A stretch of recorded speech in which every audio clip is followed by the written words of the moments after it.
Grand rising on this beautiful Sunday. I hope everybody is doing as great as I am today. Listen, guys, make sure that you hit the like button on the way in. We are going to get into a few topics today. I'm going to be here for a little while. I know it's early. It's Sunday for me. I always get up early every day. It doesn't matter what day it is. Usually I'm up pretty freaking early, like probably around 4:30 in the morning. It's a habit of mine. It's been that way for years. It probably started. I think it's embedded in me from my grandmother, right? Because she used to get up like really early, like 3:30, 4 o'clock in the morning, and she would start breakfast. She would be cooking, cleaning, doing all kinds of stuff. She would have lunch and dinner on in the morning and everything, right? So I've kind of got into those habits that she had, and it started when the kids were all little. So that was my time early in the morning where I could have my coffee. Sometimes I would have a little blunt, you know what I mean, whatever. And I would have all that, early in the morning. And then, it was early. Nobody was up. The house was quiet. I could read my paper. That was when I was reading the newspaper, or something like that, and just have a peaceful, quiet time in the mornings. So it's been a habit that's just been something that's gone on even after the kids have grown up and all moved out and different things like that. Well, a couple of them still live here, but even though most the older kids have grown up and moved out, they've got their own families and situations. I still have those very great habits that I've kept over the years, and I've really enjoyed doing that and always have. So shout out to me, and I'll tell you, they say that the early bird always catches the worm. I can say that is definitely true. I can attest to that, right? I've always been able to, early in the morning, if I decide to go to the grocery store or if I decide to go do whatever, I always catch the best things at that time, right? Well, not 4 o'clock in the morning, but definitely in the mornings, right? Before anybody else or everybody else goes and does all their pickings and does everything. But either way, I wanted to start you guys off this morning with a scripture, and then we're going to get into the ratchetness, okay? But first, I got to talk about the Spirit of the Lord and talk about God and the beautiful things and the blessings that God has bestowed upon His people, okay? We're going to talk about Deuteronomy chapter 28 this morning. Blessings for obedience, okay? If you fully obey the Lord your God and carefully follow all his commands I give you today, the Lord your God will set you high above all the nations on earth. All these blessings will come on you and accompany you if you obey the Lord your God. You will be blessed in the city and blessed in the country. The fruit of your womb will be blessed, and the crops of your land and the young of your livestock, the calves of your herds and the lambs of your flocks. Your basket and your kneading trough will be blessed. You will be blessed when you come in and blessed when you go out. The Lord will grant that the enemies who rise up against you will be defeated before you. They will come at you from one direction, but will flee from you in seven. The Lord will send a blessing on your barns and on everything you put your hand to. The Lord your God will bless you in the land he is giving you. The Lord will establish you as his holy people, as he promised you an oath. if you keep the commands of the Lord your God and walk in obedience to him. Then all the peoples on the earth will see that you are called by the name of the Lord, and they will fear you. The Lord will grant you abundant prosperity in the fruit of your womb, the young of your livestock, and the crops of your ground, and the land he swore to your ancestors to give you.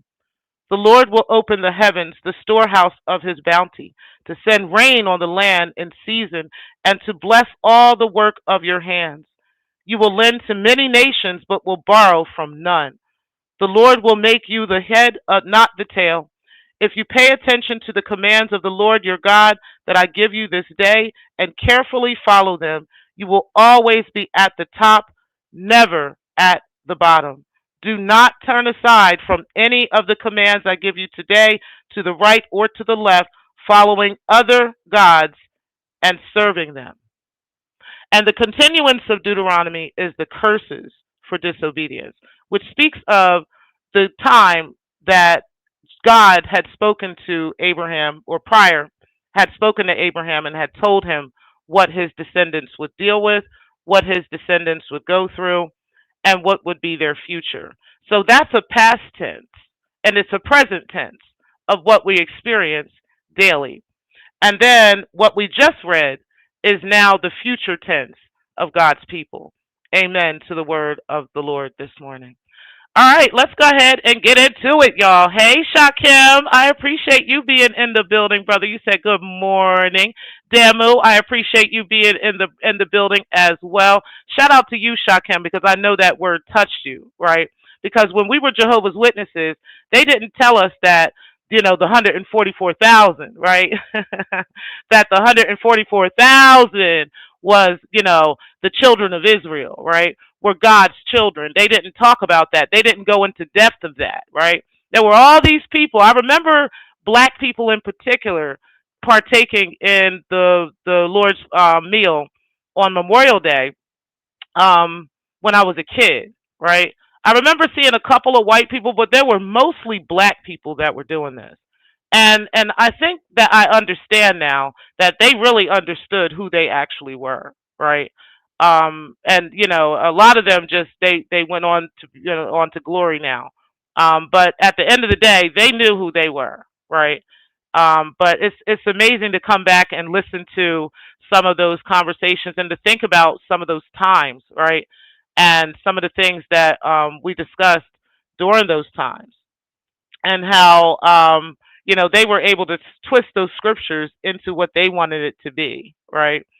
And there were so many people that were blinded by that. And had I known at the time that I was part of that tribe, I would have actually partook in the blood and partook in the drink. I would have. My parents probably would have tried to stop me.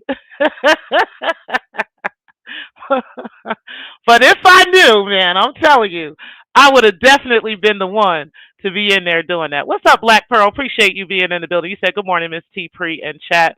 Guys, I do have a few notes today, but like I usually do, I usually shoot from the hip and just kind of tell you guys my thoughts and stuff like that on things that I've been thinking. And I have had some thoughts on some stuff going on in the sector. So we're going to talk about, a few things today. Shout out to Triggs. He had a great show the other night. We're going to talk about some timelines, some people's, community wall posts. Hold on, let me take a sip of my water. We're gonna talk about a couple of community wall posts that I found interesting. And we're also going to talk about Carrie Ann, okay? Because Carrie has been live, and I'll tell you, I've stayed away from Carrie for a while, so I really don't know if she had been live or not. But I heard through the grapevine that she had went live a few days ago. So I went back to check and I didn't see it, right? And I figured that she took it down or whatever. So I'm like, okay, she's just, talking her shit and then taking shit down again. And then I went and I saw again that she did go live and she had left the videos up. So there were a couple of videos there. One was about Photon is lying on her again, which, I don't really know why she's so shocked about that, right? But hey, Divine, I appreciate you. Good morning, Queen. Appreciate you being in the building. Shout out to the sister across the pond. Okay, so I don't know why she's shocked about that or whatever. I mean, we all know, the photon ain't been shit to her, and she obviously ain't been shit to him either, and that they both dodged a bullet. But either way, we're gonna definitely get into some conversation that Carrie Ann wants to discuss again, okay? And I have it on my timeline, so I don't really have to go, or my community wall, so I don't really have to go fishing a whole lot for a lot of things when it comes to this whole thing that Carrie Ann claims that I'm lying about, right? Um, but we're definitely going to look at it again because clearly she wants us to discuss her medical history again. Okay, because what she's not going to do is keep saying that T Pre is lying on her. T Pre's making up. I work somehow at the VA and I can put information on her my chart. You know what I'm saying? And that this is all my fault, right? No, we're going to look at it again, and we're going to look at the definitions of what these tests are that she took and why a doctor would actually prescribe these types of tests for a patient since she's claiming that T Pre is making this all up. We're going to see what HIV.gov has to say about the tests that Carrie Ann showed us on her my chart, okay?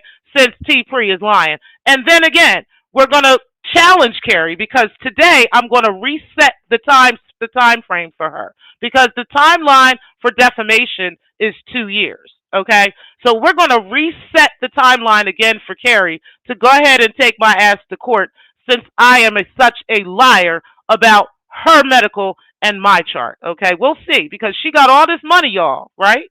So we're going to see today whether or not we're going to put her to the test today, and we're going to see whether or not this is true or this isn't. Okay. Now, before we get into that, let me go ahead and show you guys a quick timer, and then we will get right into the fuckery. Skunk Freaker, I appreciate you being in the building, bro. You said, hey, to Black Pearl. You said, absolutely, I'm glad I outgrew their rigid literalist interpretation of the Bible. Yes, absolutely. You said Revelation 22, verse 2. On each side of the river stood the tree of life, bearing 12 crops of fruit, yielding its fruit every month. 12,000 times 12. It's 144,000. There you go. See, the numbers and everything are right there, right? It tells you exactly what it is, who it's from, why, and everything, and what their purpose is, right? But these religions, some of these religions, they want to interpret it the way that they want to interpret it, right? When the Bible says you don't take from or add to any of this, take it for exactly what it says. Period. If Revelation says that Jesus had bronze skin, and his feet were black and his eyes were red, you better believe that. Okay? Like that's just it. It says what it says. Okay? His hair was white, you better believe that. Okay? It says what it says. Okay? But anyway, let's go ahead, y'all. We're going to get into these great topics. She said, oh, God, no. Child, that's what I said. I was like, girl, girl, girl, don't make me do this to you. And I'm telling you, I really don't want to do this to you. But what you're not going to keep doing, Carrie, is saying that people are lying on you. You're just not going to keep doing that. Hey, living life to the fullest, my sister from across the pond. Truly appreciate you being in the building. Shout out to you, sis. Yeah, you're not going to keep telling these fucking stories, child. Like, you said, oh, wow, I know she's still not on this. This is not good. Let me grab my pre-rolls, child. I got my pre-roll already right here. Let me know what you smoking on. Let me see. I got me some purple peach today, a purple punch today. That's what it's called. So that's what we about to do. Let me go ahead and light up my drugs, you know what I mean? Since Carrie Ann, again, still claiming I'm a drug addict. Don't got no evidence or proof of any of this. Ain't got no my chart of mine. Ain't got no text message of me begging her for help with anything, even though she claimed I was in all these crises and all this shit. Now, child, we gonna get into Carrie. Okay, we gonna get into her. You said salute Shah Kim. Hey YouTube Unfolded. Appreciate you being in the building, sis. You said hey to Living Life and Shah Kim. Everybody speaking to each other. 100, 100. Okay, Clarky, I appreciate you being in the building, sis. I got to give out a couple more wrenches out here. I don't really know why I don't have wrenches on a couple of you, so I'm gonna grab y'all later on. If I don't do it today, don't mind me, y'all. Just charge it to the game. Don't charge it to my heart, cause y'all know I be smoking. I be forgetting some shit sometimes. Okay. All right, y'all. So let's start with where should we begin? Where should we begin? Let's do a timer first, and then I'll figure out where we're going to begin, guys. So y'all hit the like button on the way, and let's do this one.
Okay, can you guys hear me now? I was like on mute completely. Let me know if y'all can hear me. Sorry, y'all. I was talking and I was just like on mute. But hey, Samba, I was saying hey to you. I appreciate you being in the building. And Triggs, I appreciate you being in the building as well. Skunk Freaker, I was talking about you. You said you're pretty faded, almost bedtime for you. And what I was saying is, it's probably like almost midnight or something over there. It's like, I don't know what time it is over there. I have never been to Australia. I would love to go to Australia one day. Particularly, I'll tell you why I'd like to go. I'd like to go because I'd like to get to know the indigenous people of Australia, right? The black families down there and their stories, right? I've heard a lot of different stories, but I would love to actually sit down and talk with people, right? And get to know folks and learn them directly. I would love to have that conversation. And you let us know if you are part of the indigenous tribes of Australia or whether or not you've migrated from another country. But just that's something very interesting to me, that they are one of the original indigenous people, or they are the original indigenous people of Australia, and how they're overlooked and overtalked many times, just like the indigenous people of this land. But yeah, I just wanted to talk about that real quick. Everybody's just kind of speaking to each other, but I do appreciate everybody for being in. You said, sorry, just woke up high and confused off some gummies. I'll tell you, I don't like the gummies. I don't like gummies. I don't like edibles. I don't like any of that stuff because I don't have control over the how high you get, right? With the flower, I can control that. I can smoke as much as I want, put it out or whatever. But with tincture and with edibles and gummies and stuff, I can't handle that shit. My mom, she uses gummies, and I tried to. She tried to give me one. I was like, no, ma'am. She was like, you're weak. I was like, you're damn right, honey. Shit. Yeah, damn right. Cause I envy the people that can do it, but not I. Okay, I'll tell you a story about it. I had on my birthday. Um, I guess it was. I want to say it was like 4 or 5 years ago. Now I had it had to be like 4 or 5 years ago.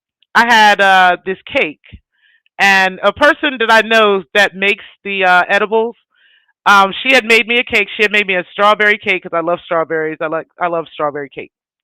So she made me a strawberry cake that was infused with the butter, right? And then she had cookies. There was popcorn in there. It was like all kinds of snacks and stuff that was infused edibles, right? So it wasn't my first rodeo with edibles, but it was my first rodeo with my own box of edible treats. Okay, that was my first time ever with that. So I had a piece of the cake, right, and then I shared a piece with my president's husband, right. He was there too. We was all there. He passed away now. Rest in peace to him. But my president's husband was there, and she was there. I was there. We had the cake. We had a slice of the cake, and we was fucked up just from the cake. Okay, and then so I took a nap or whatever, and then I got up later on. I had some popcorn. I had one of the cookies, and I threw the rest of that shit away. Like, I mean, in my mind, I'm thinking these are snacks. You know what I'm saying? And you could just snack on these things like you would anything else. Gummy bears, I'm gonna keep. I'm gonna eat like several of those, right? So I can't separate that you can only take a bite of this, right? I can't separate that with snacks like popcorn. You're supposed to take maybe like you when you take popcorn, you get a bag of popcorn out the microwave. You expect to eat like what, half of the bag or maybe the whole bag or whatever. You know, you can't do that with edibles. So yeah, I gave up on the edibles. That's not my thing at all. I ain't never fucking with that shit. It's just not happening. Like that's just not for me. But anyway, shout out to you and anybody else that can use that shit. Okay, 'cause it ain't me. I am weak sauce when it comes to the edibles. Okay, you said have a good one, skunk. I definitely didn't expect to be up this early, but I'm here for this. LOL. Child, listen, I'm always up this time at the crack of dawn. I get up very, very early in the morning. So okay, I'm glad y'all can hear me. Okay, thank y'all. All right, so you said glad to hear that. Everybody's saying hi. I do miss hearing Samba too. It's been a long time since we've gotten to talk to her. You say same here, Pre. You say yeah, for sure. I'd take you. I'd take you. Okay, I would love it, man. I'm telling you, like that is on my bucket list for sure of things to do. Right, traveling to Australia from here is pretty expensive. I'm not gonna hold you, right? I'm not saying that I can't figure out some way to do it, but traveling from here to Australia is pretty expensive. I've looked into it, and so it's definitely going to take some planning and some time. But yeah, it is absolutely something I want to do, and something I definitely want to drop off my bucket list. You said, "Hey, Skunk, apologies. Was in the midst of morning routine. Hey P, I appreciate you being in the building. Oh, you are a part of the Indigenous group of Australia. That is so fucking awesome, yo. That just oh, you just been tied to my heart forever. Okay, you and me, we are tied together forever. Okay, because I have done a lot of extensive research on your people, on the land and what happened, and how similar it is to what happened to the natives of our land, right? And how I have native family myself. My grandfather was a native. On my father's side, we have natives as well, and it's a lot. So and it's heavy to me, the things that we've experienced, and the things that we've done, the things that we've gone through. So I definitely want to talk to you about those things. Maybe I can set up an interview with you and we can talk about those things in the future. So email me at lovinglife7842 at gmail.com. That way I can get your email address and then I can set up a really great conversation with you and do an interview about the indigenous life of Australian people. You said, morning YouTube unfolded. Everybody's saying hey to each other. Okay, let's see here. You said half and half. Okay, okay, that's fine. And you can tell, you can talk about, your specific um, your specific interaction with your family, how your ancestors, the things that they have experienced, the things that they have gone through, and you could talk about both sides of that. So I would love to hear from you. Love to interview you. I think that would be a great interview for the sector. I think the sector would be interested too. He said what they've done to Aboriginal language and culture is really disgusting to me. I hate racism. Absolutely systemic racism, right? Because there's these conversations sometimes about whether black folks can be racist, right? And I think black people can definitely be prejudiced. I think black people can, at this point in time, I think black people can be prejudiced. I think black people can be um, indifferent and different things like that, and have racist tendencies. I don't think they have the ability to be racist, or we have the ability to be racist because we don't have the ability to systemically oppress someone. Can we use the system to oppress someone? Yes, right. And in the sense of, because I remember Carrie and I had this conversation online. We were talking about this on the show one time, where we were saying that, like a cop, for instance, can be a black cop, and that black cop can use the system against other black people. Yes, that can happen. Yes, black cops can link up together and use the system to racially discriminate against black people. But ultimately speaking, that same system works against them as well, right? That same system, for it, give you an example of the five cops that were ostracized for how they murdered another black man. That same system went and ostracized them. That same system took them out, right? Whereas there is multiple white cops that this has never happened to. Yes, we have what happened with George Floyd and his murderers, right? That's a different story. That was a very publicized story, but there's a lot of them that were not publicized, and there's a lot of these cops that are running free. Even the two people that I told you about that I know particularly that were killed by the police, those cops were never removed. They were never, not their salaries weren't taken. They weren't suspended without pay. None of that ever happened. Those cops are still on duty to this day. Okay, so yes, and so yeah, I just wanted to bring that out. That it's unfortunate, but black people do not have the power to systemically, racially discriminate against anybody. We just don't. The system is a worldwide network of a system that oppresses black people across every single land, every land, in various ways. It is not just a black American thing. I've been saying this for a long time, and I'm going to keep saying that, even if it ruffles feathers. But shout out to you, because that is very true, and I am so looking forward to that conversation with you, Skunk. You said, "Yeah, I'm smoking on strawberry milkshake. It's milkshake. It's BC Canadian Canada buds." Okay, okay, all right. British Columbia in the building. You say, "Yeah, I'd rather smoke my trees instead of eating." Okay, yeah, I don't know. I can't do the eat thing. It's just it's a little bit too heavy for me. It's too much. Okay. It's too much. I'm like, oh no, man. I know how to make them. I know how to make edibles for sure. All you need is the butter, the right infusement of butter. You say, hey, Summer Queen, always nice to see you. You say, hey, living, and there's a healthy way to do it too. I forgot what it is. I think it's canola oil, or I forgot what it is, but it's not butter.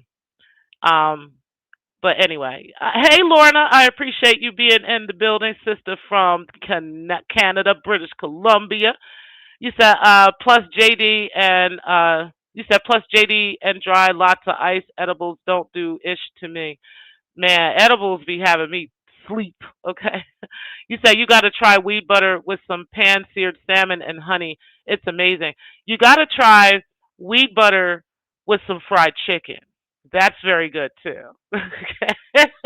Just don't ask me how I know. Well, I'm gonna tell you how I know because I ate the shit. Okay, and I actually cooked some too, and it actually came out really good. You just got to cook it a certain way because the butter will burn right really fast. So you got to put oil in it, and you gotta put them together, and you gotta like cook it a certain way at a certain temperature. But yeah, it'll come out good. You said you got to try wheat butter with some pan seared salmon. Yeah, you said Shakim. Yep, the indigenous people be suffering. Absolutely, absolutely, absolutely. You said this sounds good, Shakim. You said that sounds good, Shakim. It does. It really does. I got to try that salmon with it. But the fried chicken is good too. You said I've had two friends try gummies and both had funniest experiences. One slept 12 hours in Vegas, and the other was home and was speaking in tongues. No, no, no. What type of weed did they have? My God, today. Let me stay away from that brand, okay? I don't want nothing to do with any of that. You said from where we are, I think we have to travel to LA, then to Australia. Yes, it's a long flight. It is. We have to from here, we can't go across the Atlantic or any of that, and it wouldn't make sense to do that anyway. So we'd have to go across the country, and then we'd have to fly out from there. That's the same thing with like Japan or any of that too. If you want to fly out, you got to go that way, right? It is a very Oh, child, it is a very long, long, long, long, long, long, long, long, long flight over there. So yes, definitely.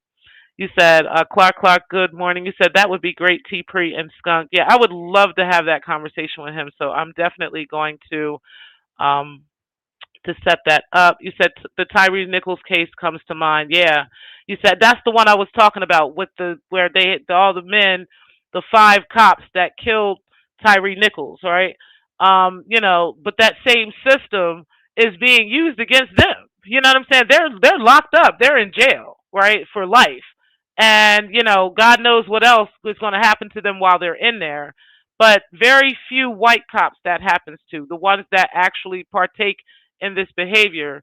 That's just one example, and oftentimes I feel like they take examples like that to throw it in our face and say, "See, we do this to y'all too," or "See, y'all do this too." You know what I mean, and stuff like this. And it's like, nah, it's weighs and outweigh. When you put them on a scale, it's not weighing the same at all.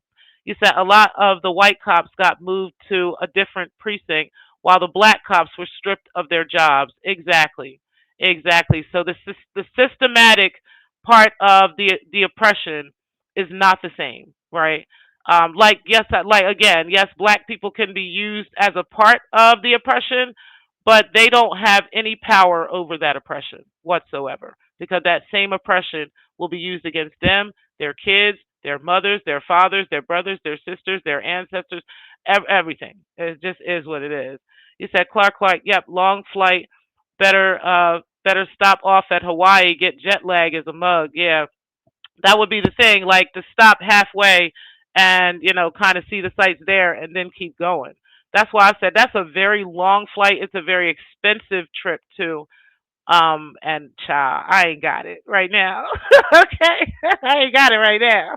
But I'm coming to it. I can say that I'm coming to it. I'm working towards it. Right. But that's definitely one of the things I want to do. You said YouTube unfolded temporarily. This is my backup channel. Okay.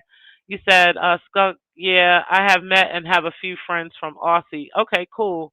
You said Miss T. Pre. I am from Toronto, Ontario, close to Hamilton. Okay, you're from GTA. My bad. I didn't mean to say BC. I know y'all be offended. Y'all be like, why? I ain't from there. You said 22-hour flight. I would probably lose my mind due to being claustrophobic. Man, I'm saying you got to get one of those flights. If you're going to like Japan or something, you got to get one of those flights where you can like sleep or like lay down. They got like the beds, or like there's some flights you can get on where they have like these rooms, right? And you can it's like a partition. It's not really a room, but it's more like a partition that they close off, something like that, because you're going to be on that plane for like damn near 24 hours, you know, and that's a long time, right? To be sitting next to somebody stinking or somebody farting and crazy shit. So you got to be comfortable on a plane like that for sure. You said, "Raw, wow, never heard of weed butter." Oh yeah, that's how edibles are made. So when you make cakes and when you make cookies and chocolate covered pretzels, anything that you make with marijuana, but you make it with the butter. And that's how you do it. Now, back in the day, I don't really know why they were doing this. I guess it was if you use a certain type of flour, so I think it's a THCA, if you put that in your food and you heat it, the heat makes the marijuana come out. Like it makes the THC come out. Okay, but it has to be that THCA. So if you put that in your food or something like that, like sprinkle it, like people used to do that back in the day, sprinkle the weed in their brownies and shit like that. That's really a waste of weed. I ain't got shit. I wish I would. Okay, what I would rather do is get the liquid and put that and infuse it into the butter, and then you put that butter into your recipes. But there is a way to fry certain things. So you could fry chicken, you could fry apple fritters, you could fry donuts and stuff like that with the butter, but you'll need to use oil with it. So like a vegetable oil will have to go in there as well. Other than that, the butter is going to burn, okay? But everything else you can just bake it with. But yeah, that's what that is. You said yes, I make my own instead of buying it. Everyone's system is different. Yeah, it's a little different for each person. You said Australia and Canada and Jamaica and Great Britain, Commonwealth strong. Okay. You said sorry, USA, only kidding me. You said, Miss T. Pre, I wish I was from BC. That place is so beautiful, especially Vancouver, British Columbia, and the Gulf Islands. Very beautiful places. I have never been there, but I have been to Ontario, and it's a beautiful place up there. So shout out to you, and I'm looking forward to coming back. I haven't been there in a long time. You said, okay, Rob, Miss T. Pre, I learned something today. Yeah, yeah, definitely a thing. All right, so let's get into some of these comments. Let me take a sip of my water real quick, y'all.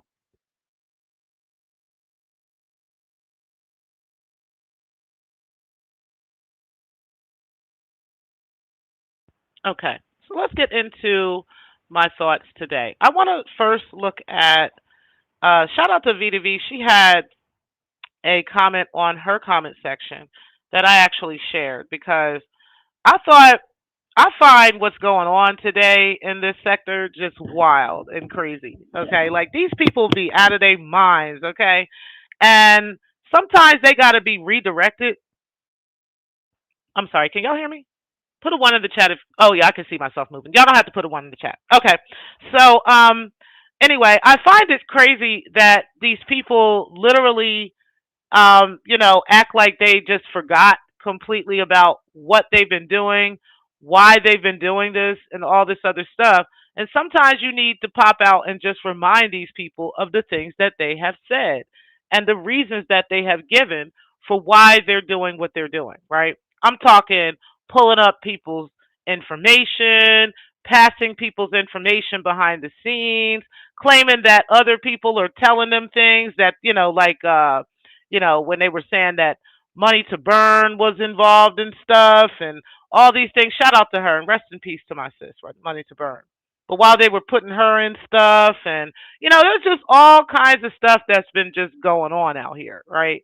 And the claims that they've been making about, they've been harassed and stalked, and they've been going through all these horrible things, and their families have been stalked, and they want to protect their families, right? Shout out to Gates and P. We're going to talk about their conversation last night too, but they want to protect their families, right?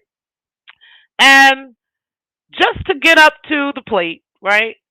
They get up to the fucking plate. They got the bat.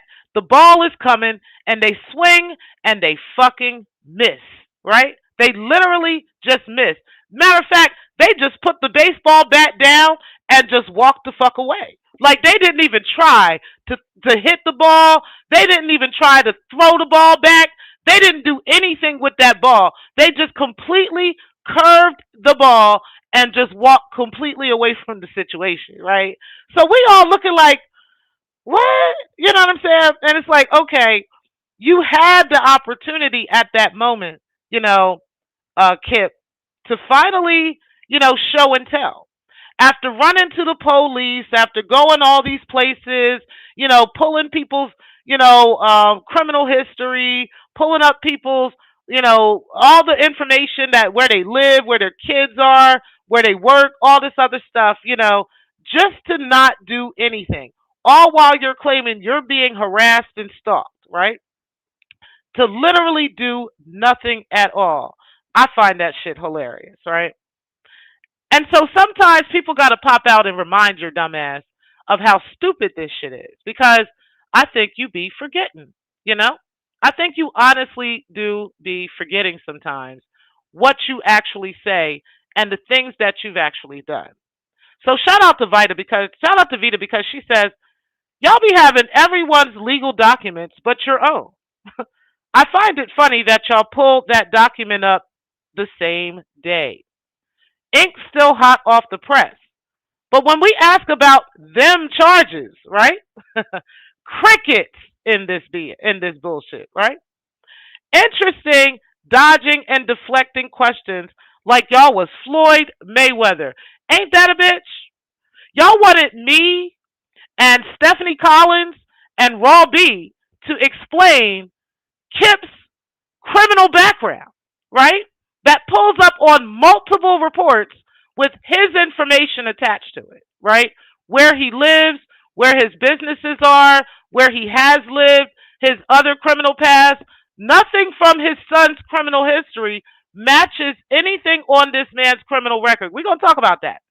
Nothing from his son's criminal history matches anything on this man's criminal background except for the child molestation charges, right? No theft charges are on Kip's background. No petty larceny, grand larceny. None of that is there, right?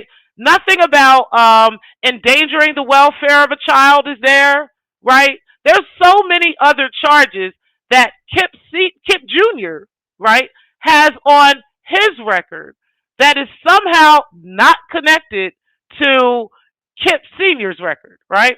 But the only one thing that y'all want to be so quiet about is the child molestation charges, which I find crazy because people be so afraid to put a quote unquote jacket like that on somebody.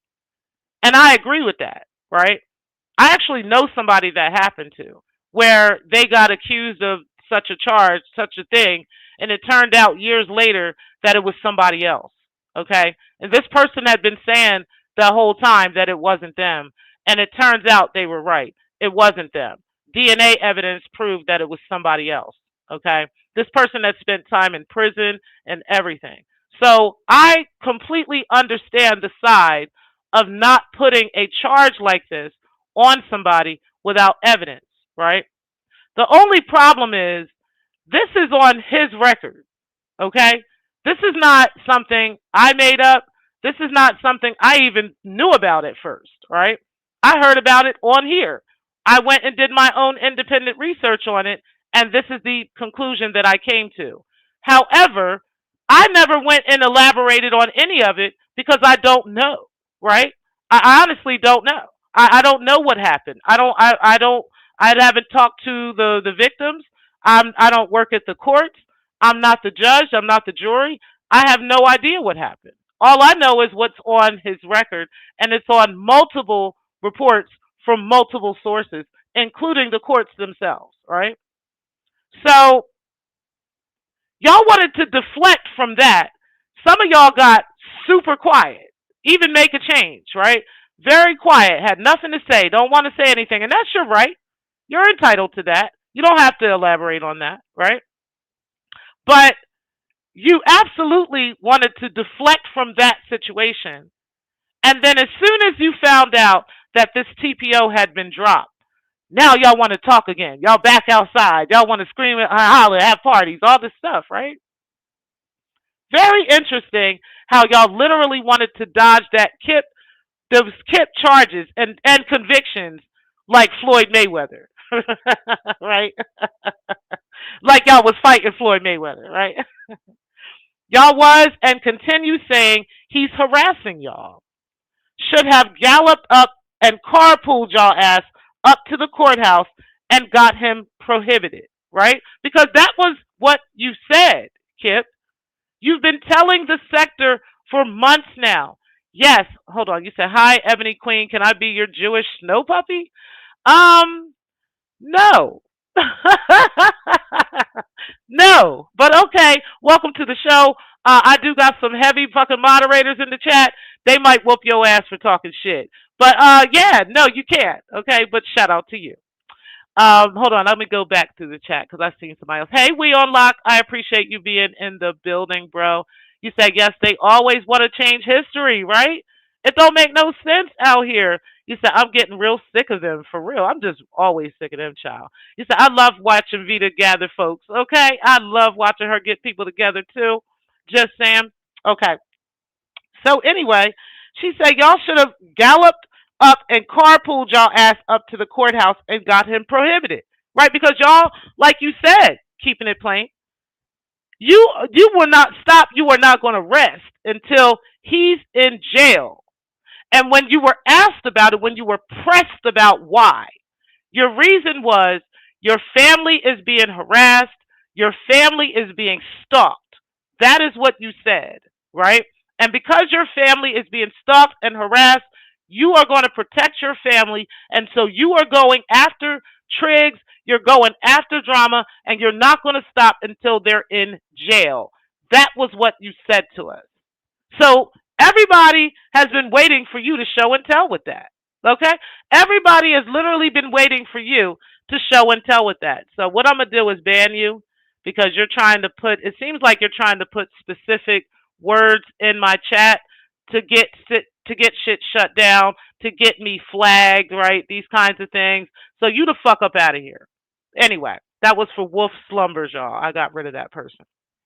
Anyway, because they started putting certain words in the chat, and they wanted to put Jew and that stuff. So anyway, so I got rid of them.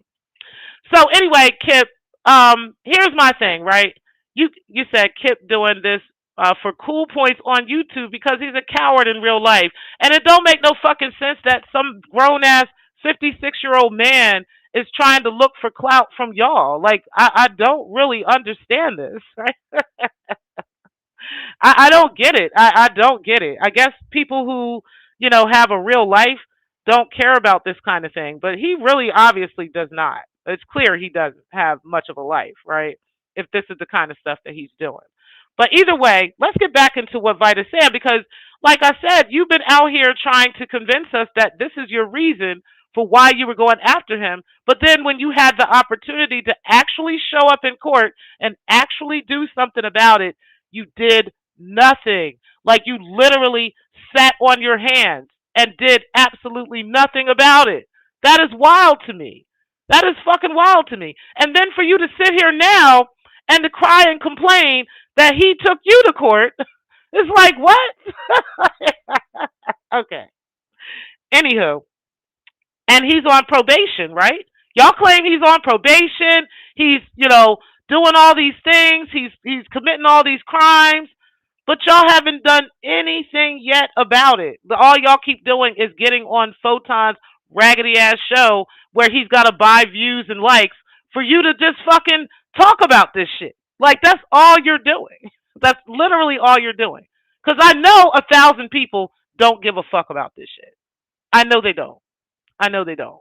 And I know there's a lot of people that don't like y'all. Okay, so the whole idea of the beef sector being the people that are watching, no, no, no, no, no, no, no. And that's part of the Anti's package deal. Okay, when you have her on the show, she will purchase views for you. She will purchase likes for you.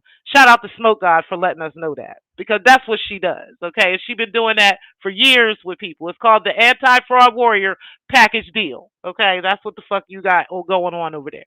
Okay, I'm just saying. You said because he ain't got nothing else to do. Okay, you said this is probably the most interaction he gets. Literally, is online when he goes on his YouTube channel. Okay, like many people. Okay, you said when myself and Mona was added as mods in BSB's chat. Vita V's commentary had me crying laughing. Child, okay. I love me some Vita V. Okay, so she says he on probation, right? According to y'all, that's what y'all said. We haven't forgotten that. Exactly. Y'all was saying everything he do is illegal. Everything he does. Y'all even got people to the point where they're trying to convince us, and I'm going to get into that in just a minute, that they're trying to convince us women that we're in some kind of danger over this man, right? Oh, him being illegal, him being this, him being that. And it's like, okay, where is all this, right? But yeah, y'all said y'all contacted the supervisor over his probation so that she gets in trouble. Remember that? Y'all remember, just like y'all was supposed to contact the Georgia Department of Education, right? Because they didn't do what you wanted them to do, anti over Carrie Ann, right? So you were supposed to go above them and get, all this stuff that y'all claim that y'all gonna go do, right? Y'all gonna go above the attorney general if they don't move on your behalf, right? If they don't get these people in jail, like y'all don't remember these things that y'all been saying for like 2 years, right? Y'all said y'all contacting the supervisor. Y'all gonna get her in trouble. Where was y'all at then? Nobody sent out an email. He was supposed to be going to jail. Remember? Triggs did that to show y'all, and I want y'all to hear this because I felt this shit. Triggs did this shit to show y'all that he can and he will take it there with y'all. And guess what? Not only that he can and he will take it there with y'all, but anybody can and will take it there with y'all. That y'all are not untouchable, right? That y'all can be touched. The same way that y'all sit here and y'all want to use these little tactics and shit to put fear in people, to not speak of you, right? To not talk about you, right? Not so much in a disparaging way or in some way that's defaming to you, but to not speak actual truth about you, because the truth hurts so bad to y'all, right? Because of who you really are and how y'all carry yourselves and how y'all behave, and people that point those things out. You want to try to silence those people, and you want to use fear tactics to do it by saying, I'm going to call your job, I'm going to reach out to your family, I'm going to reach out to this person, I'm going to reach out to that person, right? And Triggs let y'all know that the same energy can be returned to you for your actual behavior. Do you understand? Like the same way that you try this shit and you try to intimidate people with these things and not really actually following through, because see, now, your gig is up, right? Now we know that the only thing you really, really want to do is you just want to just expose information to 100 people so that 100 people can just talk shit about that person. Not because you actually want to get their information and you want to, put them in court. You want to, take them to civil court and so forth through defamation. You want to put a protective order against them or anything along those lines, right? It's not any of that. You just want to use it for intimidation. You want to use it for the purpose of survey. You want to use it for the purpose of retaliation and these types of things, right? Okay. But just know that while you're committing all these cyber crimes, Anti and Kip and Star and Rev G and everybody else that wants to be involved with them, while you're doing those things, right? Just know that the same way that you can use the intimidation is the same way your ass could be touched, okay? And the same way your ass can be in court and it could be a real motherfucking thing. You could be running from the police like Kip been running from the police for the past month, okay? Like you could be doing that too. And he's still running from service, right? Like these are the things that could be happening to you, is what we're letting you know. Is what Triggs set the bar for. He set the tone here in the sector, right? Now the cat's out the bag. Y'all can no longer use these fear tactics and claims and stuff. We still gonna keep talking about you anyway. But everybody else who might not have wanted to come outside because in fear of this bullshit, right? That shit's dead now. That's what Triggs did for the sector. That shit is dead now. Now we can come outside. Now everybody can bring their ass outside. They can talk all the shit they fucking want. They can continue to roast you. They continue to speak truth to power and tell you about yourselves, right? Without fear of you calling their job, without fear of you contacting their families, because we have a plethora of evidence to show our jobs, to show our families for why you're doing this. And you could be touched for doing this. Okay? So, shout out to Triggs for contributing that. Because while y'all are always talking about Triggs, and we're going to get off of Vita now.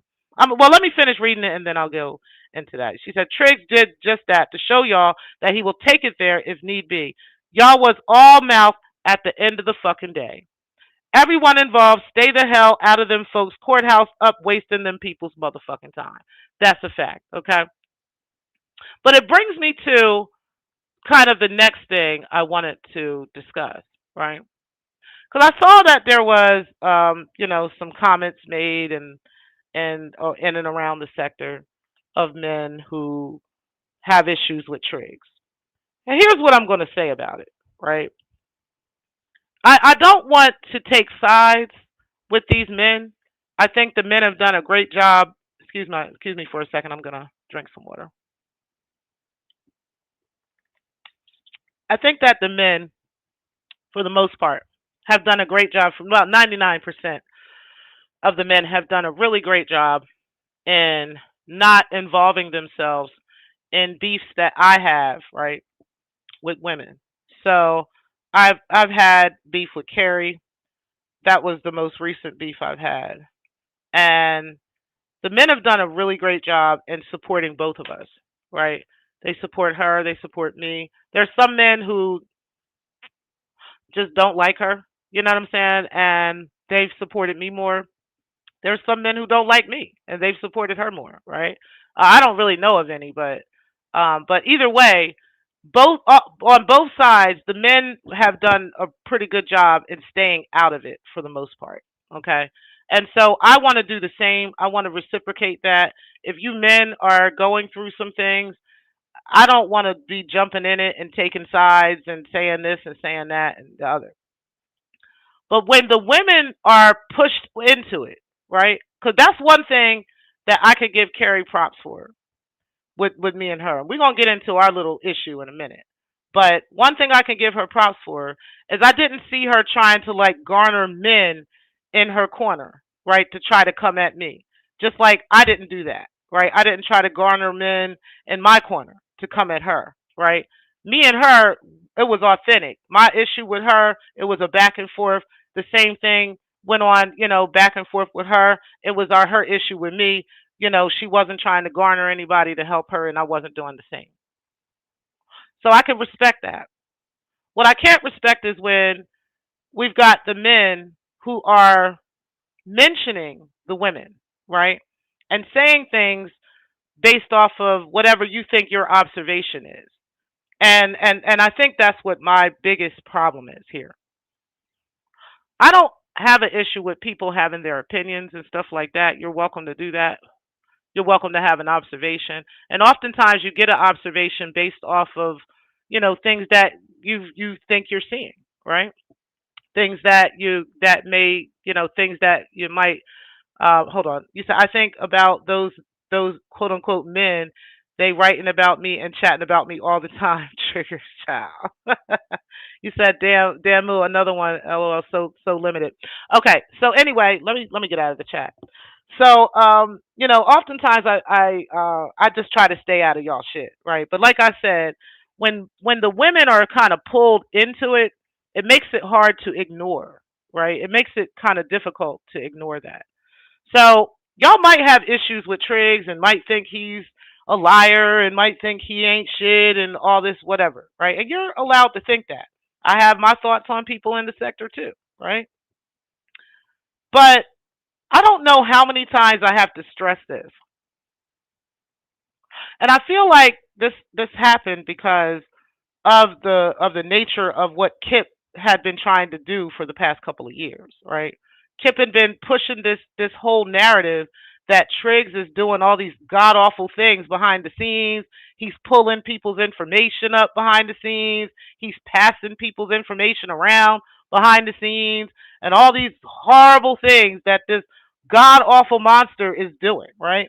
And all of us women are trapped in this lair of his, and we're all just afraid of him.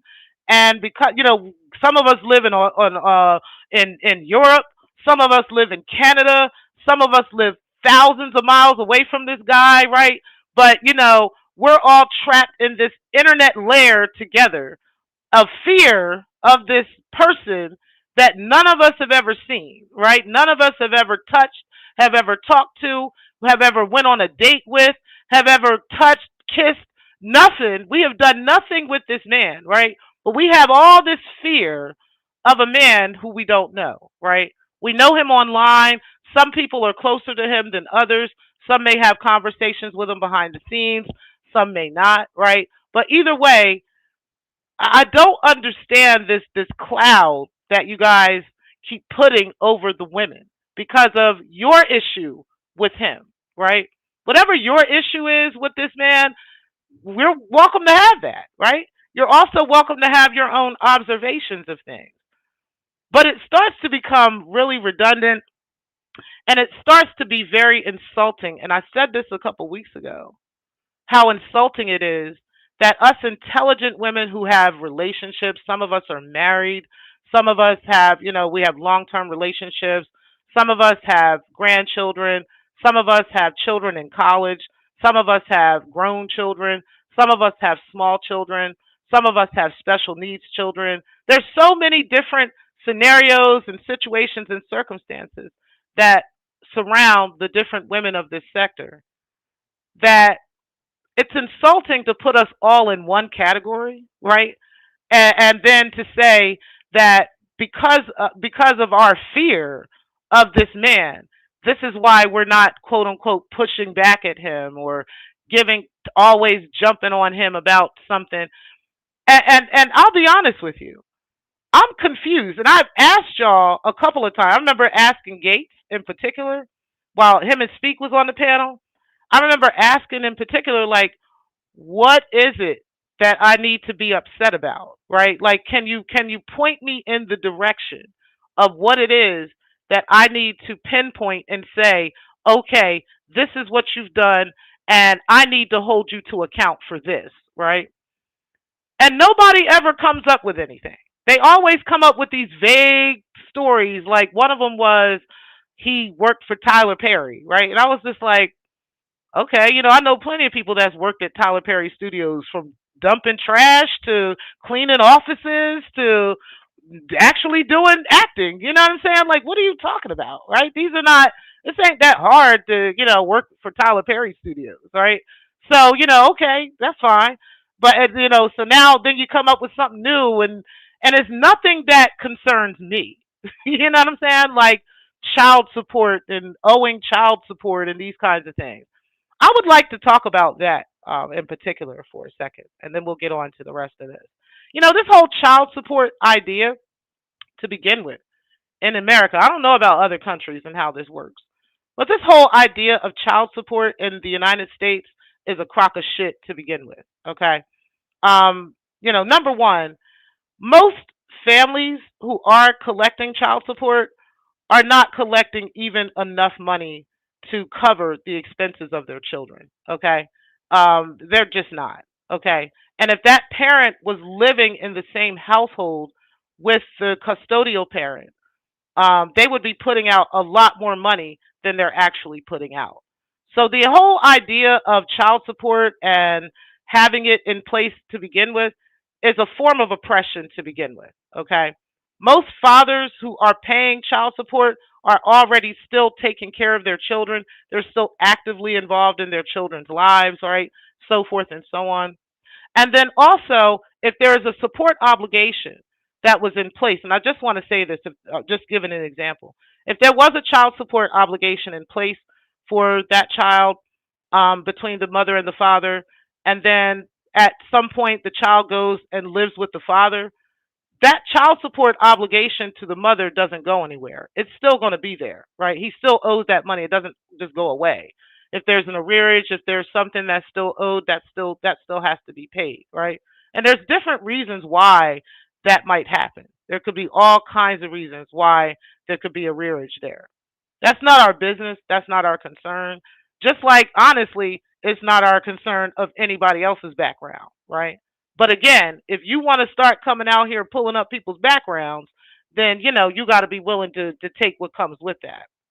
So, you know, the whole idea of him having a child support order in place from a previous situation, is not the end of the world. Okay. There are people that actually go to prison for hundreds of thousands of dollars in arrearage of child support, right? There's also people who never go to jail for this shit. There's also people who go get away with not taking care of their children at all, and they're never put on child support. Okay, so there's all kinds of different scenarios for child support issues, child support orders that I'm not willing to get into, especially if it don't have nothing to do with my child and it don't have nothing to do with me. I don't really know what happened in that situation, so I'm not about to go speculating on that, right? So I'm not really sure why I need to be all in my feelings about a child support issue that this man has with his ex-wife. What the fuck that got to do with me?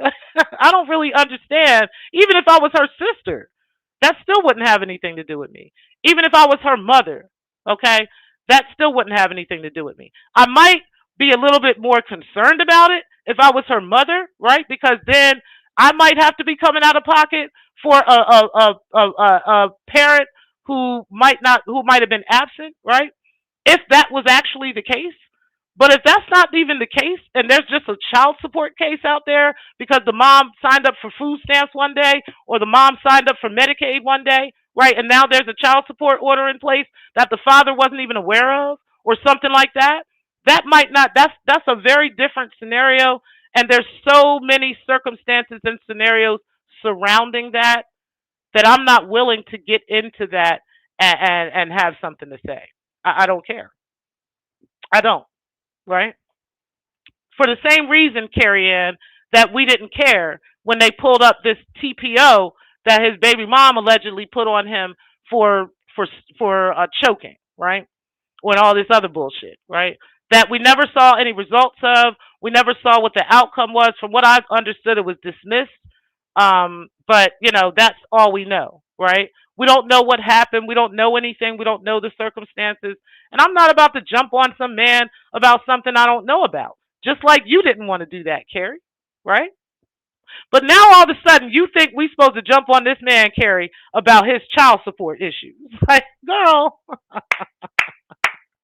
no, Carrie, you just want to find something to fight with us women about, right? So that's the reason why. Again, you keep trying to use these silly ass angles to try to come back and jump back at us, okay? But you got to come quicker than that. You got to be better than that. Because, again, You can't say one thing in one sentence and then turn around over here and be like, "Oh no, now you got to be held to account for this." Like, no, no, no, no, no. The same way you're not going to hold him accountable for anything concerning a TPO and his baby mom, right? A temporary protective order from years ago and his baby mom is the same way you're not about to hold him to account for no child support either. Okay? Because you didn't care about that then and you don't care about that now. You're just looking for something to come back and to argue with the women about. That's what you're trying to do. But we see right through you, bitch. Anyway. Anywho, you said, I'm not answering any questions to a man who raised a monster. Exactly. Okay, I'm just saying. You said child support didn't work in the UK, and it doesn't work in the US, right? There's so many really terrible reasons to try to request child support. But unfortunately, if you ask for food stamps or Medicaid or anything like that, they coming to get that shit later. And we don't know when, but they coming to get it, especially now because Trump is out here acting a fool. He out here sweeping through. Okay, you said also some women are known to use the child support system as a weapon, and I remember Carrie Ann specifically talking about this. It's funny how she takes her videos down, right? So you can't go back and reference stuff that she said before. But I remember her specifically talking about the child support system and how detrimental the child support system has been to the black family, how it's been to the community, and how it's been how it creates more problems than anything. It creates more problems than helps. Because again, the amount that you got to get for the amount that you actually get for for support is nothing compared to what you would actually have to pay for your child, right? So, but yeah, so you said, and why is Star trying to make it a big deal? I'm like, bitch, ain't got none of his kids. None of his kids is yours though. And the funny part about Stargate, right? Is she didn't even raise her oldest daughter. So, you know what I'm saying? Her father raised her. So I don't know if Star had to pay child support or not.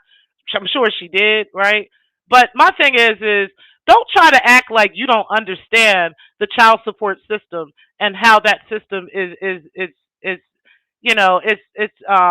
it's very uneven, right? And the only ones that actually benefit from the child support system is the state and not the families at all. The state benefits from the child support system.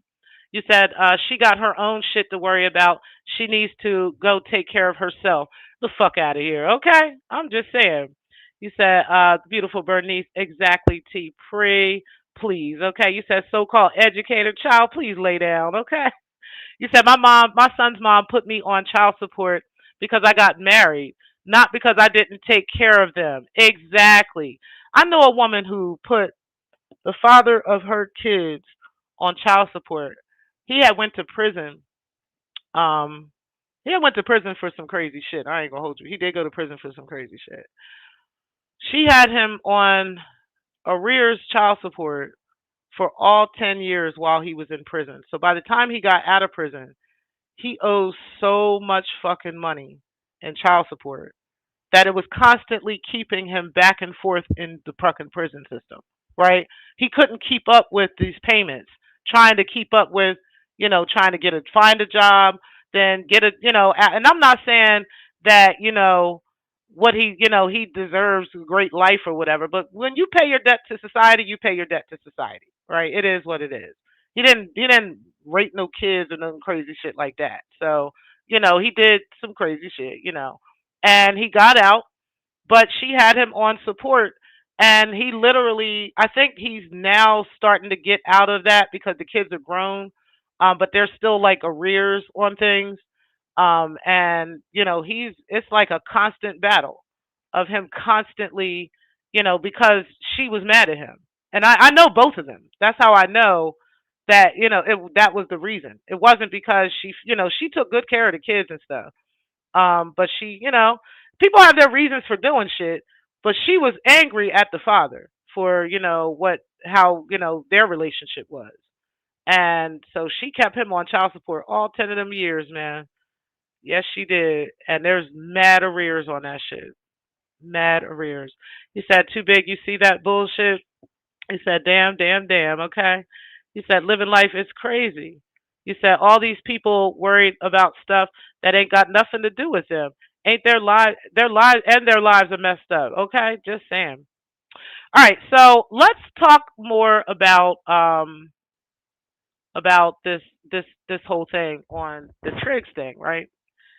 So, I don't really understand what angle y'all are looking for us to take. You know what I'm saying? You're welcome, like I said, you're welcome to not like him. You're welcome to not fuck with him and stuff like that. And shout out to TC. I talked to him, and one of the things he doesn't do is try to convince me that I need to not fuck with people he don't fuck with or somebody he don't like, right? Or something like that. I can respect a guy like that, and I support that, right? I've also not done that with him. Like, try to convince him not to fuck with Carrie or not to fuck with this person or whatever. I don't do that shit. He's welcome to talk to and be cool with whoever he wants to, right? And he's done the same and given me the same respect. But there are men out here who are like, saying things like us women, we're not aware that Triggs is using us, that Triggs is taking advantage of us, that he's buying our loyalty, that he is forcing our loyalty, and that, if we don't stick with this rigorous program of loyalty, that we're going to be ostracized from this unforeseen group and all this other stuff, right? All this crazy shit. Again, all these women who have various different backgrounds from different countries, we have different lifestyles, we have different things going on every day, all the time. But for some reason, when it comes to this internet sector, somehow we're all sucked in to this god awful trig layer where we are being, ate up by this slime of trigs, uh, whatever, lies and abuse and all this other stuff, and we just have to be, we're just conformed to this space, and we just have to be here, and in order for us to go along to get along, because we are in this lair, this dungeon called Triggs Dungeon, that we have to, go along to get along, and we can't say anything wrong and anything about him or anything, because if we do, then we are going to face the wrath of the monster Triggs. And it's like, these people are in their 50s talking like this, right? The imaginations that y'all have, right, is wild as fuck, okay? And it's the fact that, like I said, it's okay. You're welcome to not fuck with Triggs. But it's the fact that y'all keep trying to pull us women into this fight with y'all, right? That is the part that really irritates me. It's the part that I don't understand, right? I'm not in here telling you, don't fuck with Carrie Ann. Don't go over there and fuck with Breaking. Don't go over there and fuck with Stargate. I'm not telling you that, right? I'm not telling you these girls are liars. These girls are they got HIV. You don't want to fuck with Carrie. She got HIV. I just reset the clock for you, Carrie. 2 more years. She got HIV. That's another 2 years, right? She got HIV. She got. Don't talk to her. Don't be around her. Like, I'm not saying any of that shit to y'all, right? She's a liar. Star is a liar.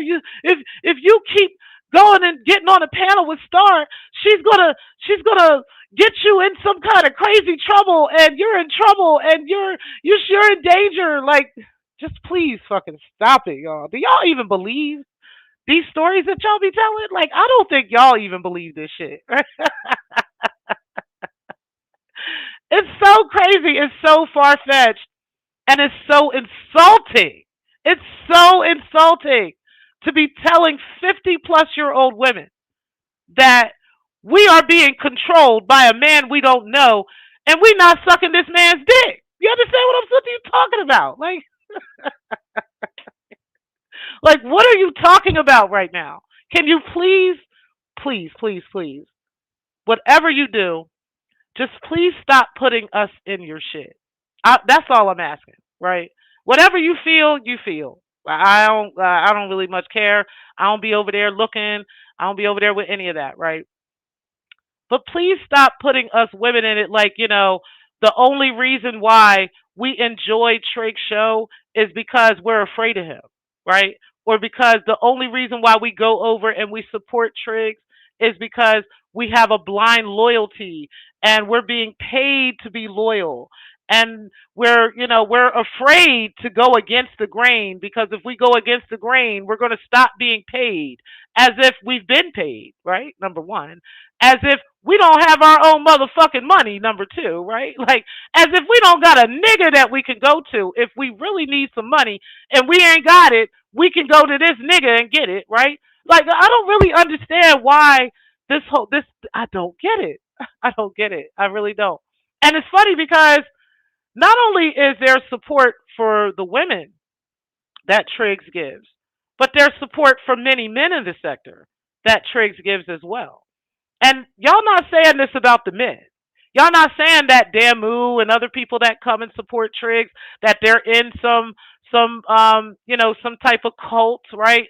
And they're afraid of him because Damu, you go over and you hang out with Triggs, you hang out with Carrie, you be over in Photons, you be everywhere in the sector, right? So how come it is that you are not in this same cult, right? But you support Triggs, right? But you go over to Carrie's show and say hi and hang out with her. You like her, you support her, right? You're one of her biggest supporters, right? And but you're not in this cult. You're not afraid of him. You're not in this fear of him. You know what I'm saying? Like I don't really understand why it is that the women only are in this fear and we're afraid and we're in a cult and we can't move left or right if Triggs doesn't say do it. You know what I'm saying? Like we're the only ones in this situation, but the men, the P's and everybody else that come and support this man, they're not in the cult, right? They're not afraid. Like please stop with the insulting bullshit, okay? Please, that shit is so fucking insulting. We are not little kids. We don't need your guidance on these internet streets, okay? With Triggs. We're watching the same shows you're watching, okay? Like I've told you a million times, Triggs is here, he'll tell you, me and Triggs don't talk behind the scenes. We're not in the same discourse or any of that. Okay, so I'm explaining to you that when I talk to Triggs, I talk to him in front of y'all. I see him in front of y'all. Everything that y'all watch, I'm watching. Okay, so I don't know why I'm getting a different show than you're getting. I don't know why all the women see the same show, and the men that support him see the same show, but it's only a handful of y'all that see a show that entails him abusing the women and and putting us in a position where we don't know what's going on and we're so stupid and slow that we need a leader and we need somebody to guide us through this enchanted world called YouTube, and we don't really know how to click our keyboards and how to click our mouses and how to turn on our phones, and we don't understand this, right? Only here in this space, not anywhere else we go, right? But just here, right? We don't understand. It is so frustrating, like trying to explain that to you. But go ahead, do you, right? But please keep us women out of it. Just please keep us out of it. We don't have nothing to do with that. You don't need us to reinforce your thoughts and your opinions about him. Yeah, if your opinion about him is real, right? You say he's abusive, you say he ain't shit, you say he's a liar. You don't need the women to reinforce that thought. Just like I didn't need you to reinforce my opinion, or not even an opinion, but the facts about Carrie Ann's my chart, okay? I didn't need you to do that. I didn't need y'all to help us understand what her my chart is saying, right? That she got HIV, according to the my chart that she showed us, which we about to look at, right? Again, since she's saying we lying, right? I didn't need y'all to reinforce any of that, right? I didn't need y'all to reinforce that breaking the culture is a hoe, right? That she be out here sucking on pastors' dicks and trying to get them in jail, right? I didn't need y'all to reinforce that. So I didn't have to throw you into it and throw you into it and put you into it. I didn't have to do any of that shit, right? I didn't have to use you to reinforce that Stargate has never raised her daughter. You understand? I never had to do that. I never had to pull you in and pull you in. I just went straight for that bitch. Okay? So please, by all means, whatever issue you got, again, having an observation about things is one thing, but to actually create a narrative on the women as if we're slow and stupid, as if we're dumb, as if we don't know any better, as if you're not actually married to a woman that's our age, right? Women that's our age. Women that have their own independent thoughts. Women that go and do whatever the fuck they want to do every fucking day, right? Just because they might not be on here with you watching this show or watching this shit doesn't mean they don't have their own independent thoughts and their own independent thinking. And they probably watch other YouTube channels. Are they? Because they're loyal to that YouTube channel? Because we're going to talk about YouTube loyalty, right? Because they watch and they're loyal to that channel, because they support that channel, because they like that channel. Are they being controlled by that person? Are you serious? Are you serious right now?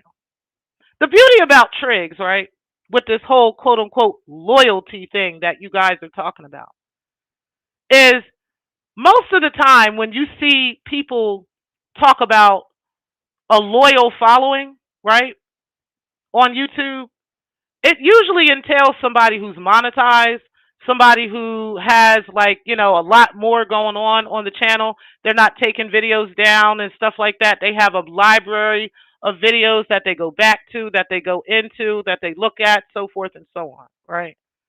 So, for instance, Lennon Honor.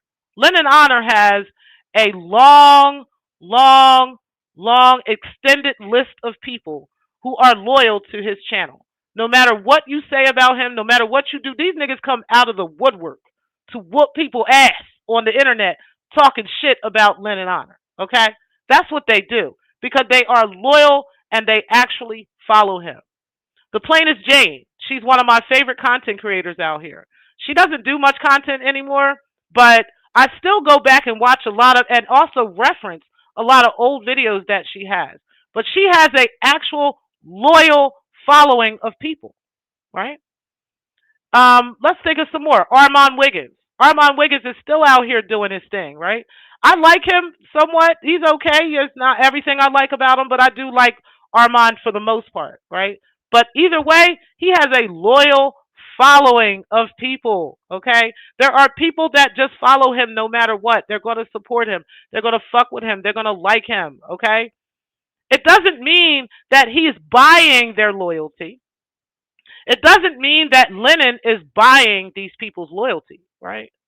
But there is a specific thing that a content creator has to do in order to keep people wanting to keep coming back to their channel, okay? And this is something that maybe some of you have not caught on to, which is why your channels aren't growing, which is why you're not doing anything, okay?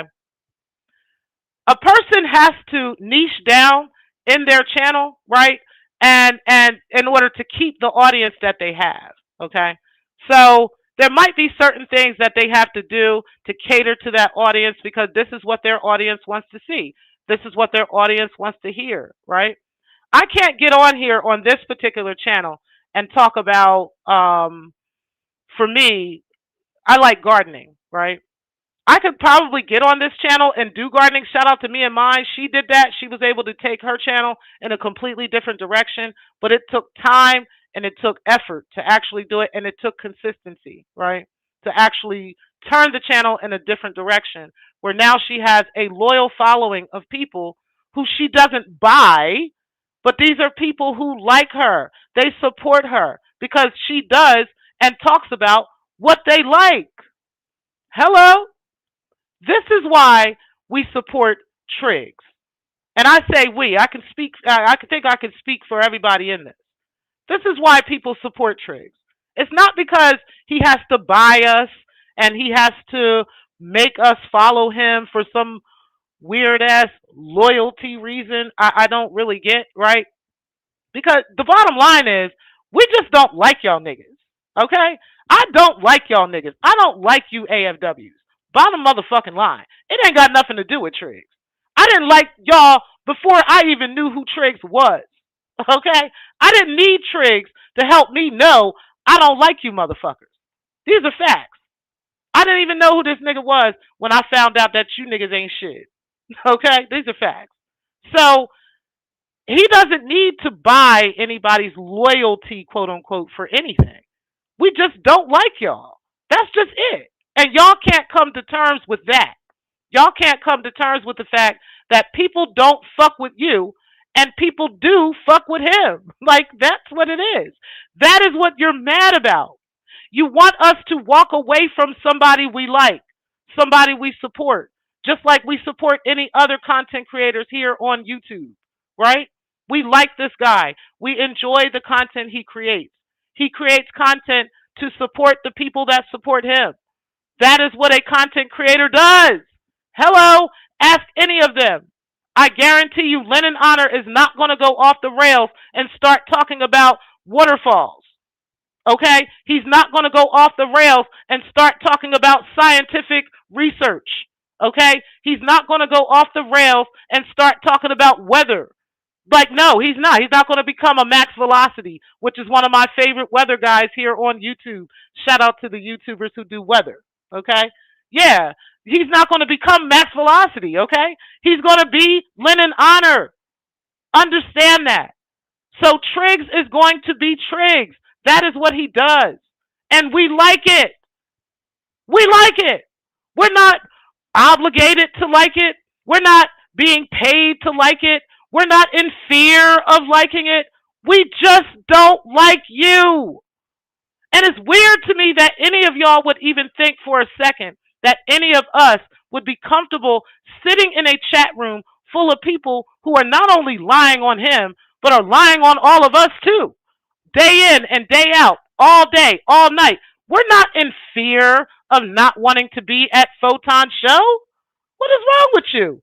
We don't want to be there because they are liars. Nobody wants to sit there listening to them lie for hours and hours and hours and hours and hours and hours and hours and hours and hours about the same shit over and over and over again. That is why. It's because I don't like them. Hello? I'm not afraid of any of you niggas. I just don't like them. And I like Triggs. That's it. And that's all. There's no romanticism there. There's no I want him. There's I want to be down. If I wanted to be down, I would just tell that nigga that. I wouldn't need to tell y'all, right? But that's not what's going on. We like the show. The clay figure thing was so motherfucking cool, Triggs. I support that shit. I don't know how anybody could hate on that. The real shit. I was telling the handmaidens that, right? I don't understand how anybody could actually hate on some shit like that. Like, for the first time in like weeks, right? There's been nothing but arguing, anger, madness, people cussing people the fuck out, people subliminally cussing people the fuck out, right? Yeah, I'm over here with that, right? We doing all types of shit. And here came Triggs with something positive for the sector. I don't care if you don't think it's positive. I don't care if you think everything he does is to force us into some loyal. What is the loyalty to? What are you talking about? How about we just don't like y'all because of y'all behavior?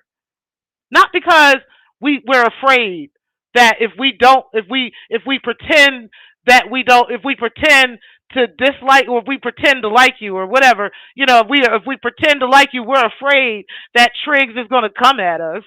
What? That nigga don't have no control over anything going on in my life, and I'm pretty sure he don't have control over nothing going on any woman's life in this sector. I'm pretty sure. I can put money on that.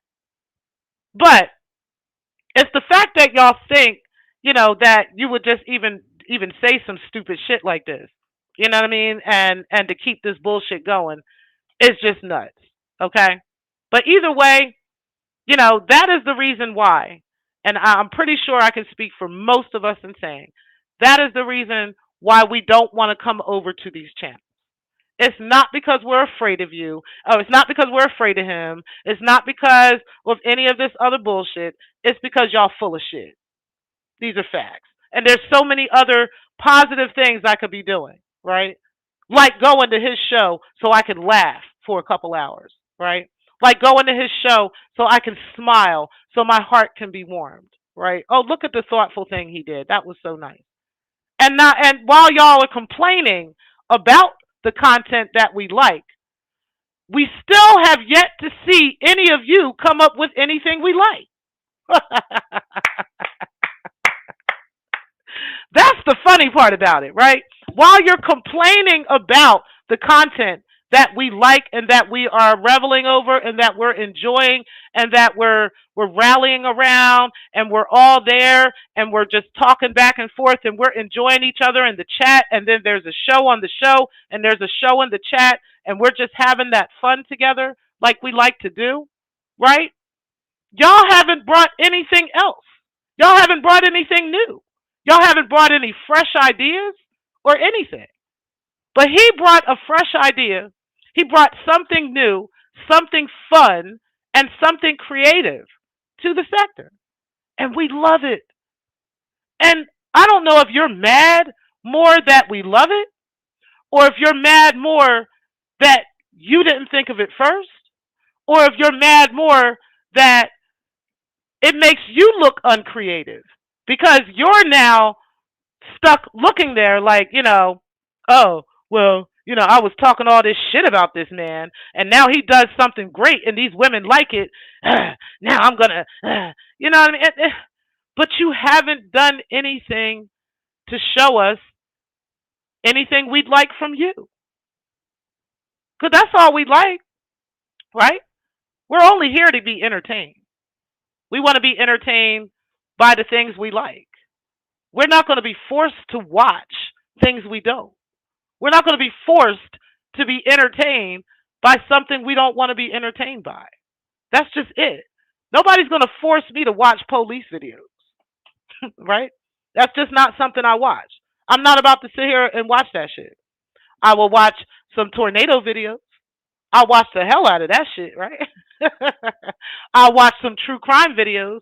I'll watch the hell out of that shit, right? Because these are things I'm entertained by. I'm not entertained by mukbangs, so I don't watch mukbangs, right? I think they're disgusting. I think they're weird. I think that they're unhealthy, right? So I don't watch stuff like that. There's just certain things I don't watch, and I'm not going to be entertained by. It's not because I'm in fear. It's not because I'm afraid. It's not because if I don't watch them, something's gonna happen to me. Like none of that, right? I'm just not entertained by it. Period. And as 50-plus-year-old adults, all of us should know this at this point. And I think you do know this at this point. I just think that we're in a time where we're separating the men from the boys in the sector, right? Where we're kind of seeing people for who they really are, seeing the folks for how they really carry themselves and how they really behave, right? And and these the veils are coming down, and we're just seeing the things that we're seeing. That is what I'm actually thinking is going on. But again, leave us women the fuck out of it, you know? I'm just saying, we don't have nothing to do with any of this shit. Whatever y'all thinking is what the fuck y'all thinking. Let me get back to y'all comments, and then we're gonna we're gonna talk about some more things. You say yes, hey. You say yes. They are being controlled, so they think everyone else is, and they follow people with despicable behavior. That is a fact, and that's the funny part, right? There are certain people over there who have these thoughts and these ideas that are actually being controlled, right? That they are in fear of going against the grain, right? Keeping it plain, right? They are in fear of what they've said and what they've done to actually come out. Gates, I'm gonna need you to stay on point when you be on Kip's neck. Sometimes you be on Kip's neck and then you actually lose thought, or you lose your pattern of thought of what you be trying to say, right? And oftentimes you be having Kip on the fucking in the fucking corner, right? Like you be having your hand right on that Adam's apple, right? Just right about the crush. And then you let off, right? When he says something, he just throws you off somehow and you just let off the fucking neck. I'll be like, you know what, Gates, man? You be really getting on point sometimes when you be telling him about some of the things you say about the control factor, right? So, for instance, when you want to bring up the stuff that he talks about, what he said about anti and about Rev G and stuff like that, like her, like her being down with, you contacting the people on her and the other things that he's done, the things that he's recently said in the past couple of years and stuff like that, while he was still fucking with anti, right? You know, I need you to stay on that shit. Cause you be having that nigga right on the motherfucking, right on his neck, right? And then you just let off somehow because you get distracted.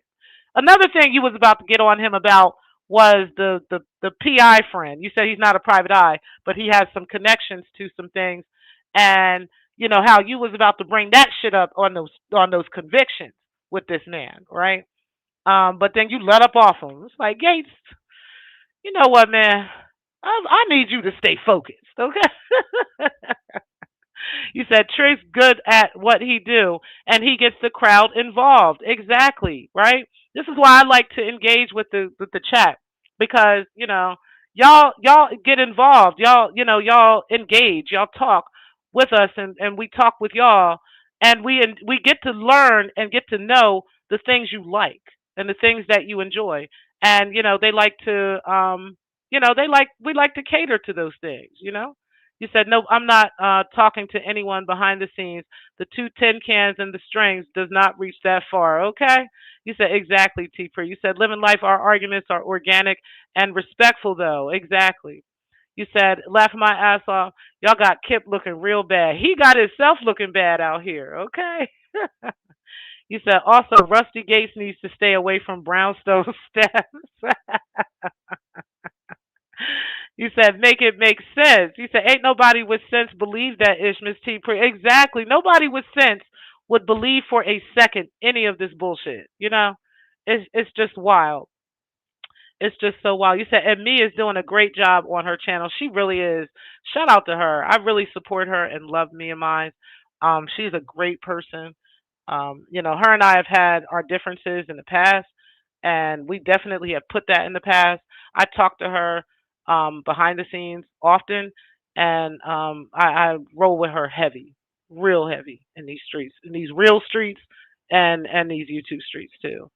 You said 1,000. You said, yes, she is Clark, and they mad about that because she stopped paying them any attention. Exactly. Like, they're so mad. Like, me and mine, there's these videos on Rev G's community, his highest tiered membership of me and mines and uh, D. Durrell and all these people. But, why are you paying attention? And nobody cares about you, Rev. Nobody gives a fuck about you. Like, I ain't been over there in a while, but I'm still. I know I'm still.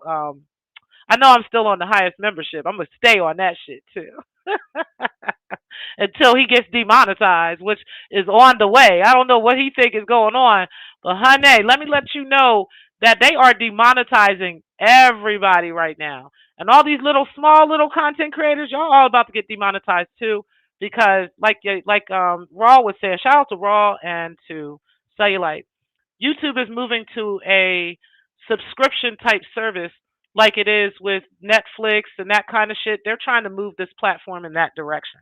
And so all these little niche channels and all this little stuff that y'all got going on, it's not gonna work with monetization. You can have the channel, but the monetization is not gonna happen. You gotta do something different. You said, do 100, do not like them and they do not create anything. Just complain, complain, complain. And we don't want to hear it. We're tired of hearing it. Like you said, I can't stand to hear their voices at this point. This is so y'all are hearing from us. We are telling y'all how we actually feel, right? That we're not doing this out of fear of Triggs, okay? That we are doing this because we don't like you niggas. Like these are facts. You said living life and me is perfect example of what folks can do if they got a fucking life. Okay, just saying. You said shout out to Ray Triggs. I'm just saying no problem, and I'm telling you Triggs, like it was so thoughtful, right? Just to take the moment and say, hey, this person supports me. Let me take the time. I know it took time to create those clay figures, right? Took the moment to do that and to put thought and effort into it and how this person's personality is and stuff like that. I thought I was smiling a little bit too much in that picture. I don't usually smile in photos, but that was fine for me. It's a cartoon, right? It's a clay figure. No big deal. I thought it was awesome, right? And I thought it was amazing that you would actually take the time to lift up the sector, take a moment to say, hey, let's do something positive, right? Let me take this in a different direction. That's what leaders do. That's what men do, right? Not sit around and complain about the next man taking leadership, not sit around and complain about the next man doing something positive, right? But they actually do it themselves, right? And you did it without question. You did it without asking permission, right? You just went and did it. And shout out to you for that. And not that I'm saying that you're our leader. Let me make that clear because they be saying you are leader, okay? But a person leads naturally by just doing things positively in a natural way, and you can tell that person does this in real life, right? Because that's what they do. So shout out to you for that. Um, you said that's real talk, Clark. You said truth loves. You said truth love the creative, right? Hey, Slanda, I appreciate you being in the building. You said hell yeah, that shit was dope, right? You said Miss T Pre, I'm pretty sure too. You said hey. You said right. Okay. You said talk about it. You said Slanda God, I learned about weed butter from Ra and Pre this morning. You said that's it, right? You said they have nothing to show, not refreshed, not stale, just negative backstabbing behavior, and they expect us to sit there and be entertained by that. And be mad that we're entertained by fresh ideas, that we're entertained by, enjoying each other, liking each other's content and stuff like that. They're mad, angry. Get up before they even have their coffee, before they fuck their wife or anything, and be angry about this shit. Like, it makes you question whether some of these people are in the situations they claim they are. You said Triggs is creative, and I also love the music from P shows. I do too. I love P shows as well. I like how P takes the time to break things down. I might fall asleep to it. I might have to go back to it later on or whatever. But he does take the time to break things down and explain why he came to a conclusion and how. And by the time you're at the end of it, it absolutely makes sense. So shout out to P. You say, yep, and they can stop the Av, right? They can't stop the Av. Like it's like we're gonna go where we want to go. You're not gonna because you he's not monetized. He's gonna start a new channel and we're still gonna be there and we're still gonna fuck with him. We're still gonna hit the panel. We're still gonna roast you. Like we're not gonna stop, right? It's just crazy. And y'all can do the same shit. But when y'all start lying on people, when y'all start creating narratives, when y'all start, you know, pushing out, bullshit and stuff like that, now you're running into defamation, and that's just it. Now you're running into stalking, all right? Hey, Aboka, I appreciate you being in the building. You said, nah, Pre, ain't no fun, no spades, no poker, no Jeopardy, no fun, no argue, argue, argue. That's it. That's where it is, right? Right. It's like anything positive, it's like, no, we're not doing that. I don't want that. I don't want that. I just want to talk about you all day. I just want to cry about you all day. And I want you to sit and listen to me cry about him all day and yell about him all day and bring all my friends up so they can cry about him all day and yell about him. And you better sit there and you better listen to it. Like, what? And if you don't listen, it's because you're afraid of him. What? It's just wild, man. Just wild. Don't make no damn sense. He said Gates be on his neck, but then let him breathe. It's like, why you get on his neck and then you be like, all right, I'm gonna let off. Like, I get it, cause I'll be the same way, Gates, right? I be like on bitches' necks, and then I'll be like, I'm gonna let off. I'm gonna let off, but I'll give them the steam, right? That they looking for first, and then I'll realize, like, my little angel friend on my shoulder, right? Be like, Tanisha, let go, let go, and then I'll let up off them. You know what I mean, or something. But I'll be whooping their ass first, okay? Then I got to get told by my little angel friend, let her go, let her hair go, okay? You said playing that crazy lady old content is not winning. Okay, just saying.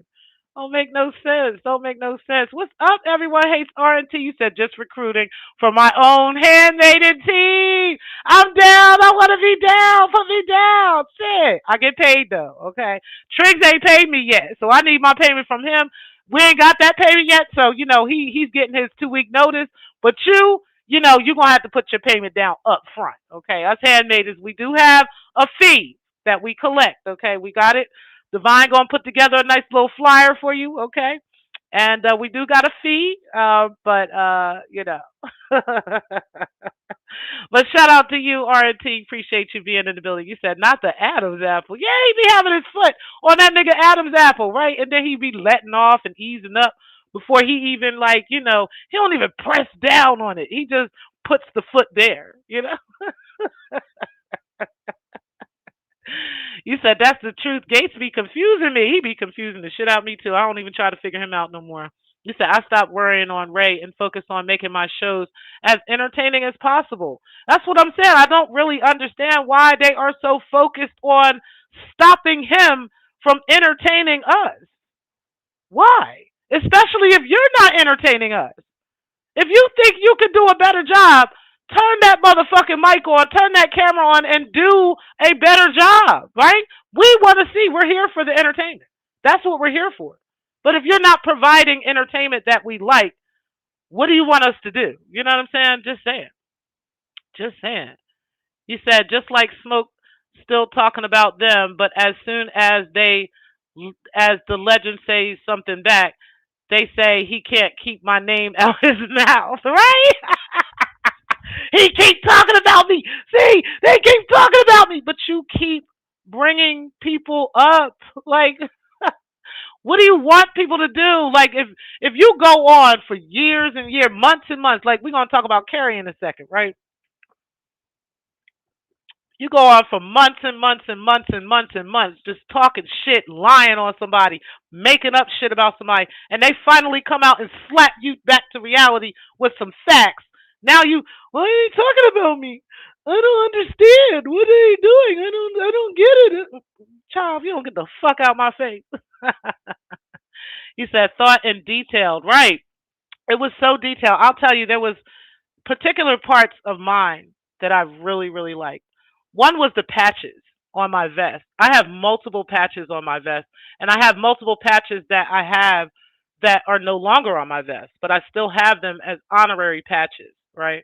So the patches was a big deal to me. I have a lot of those. I have patches from people. I have fallen brothers that have died that I have patches on my vest for. I have colors on my vest.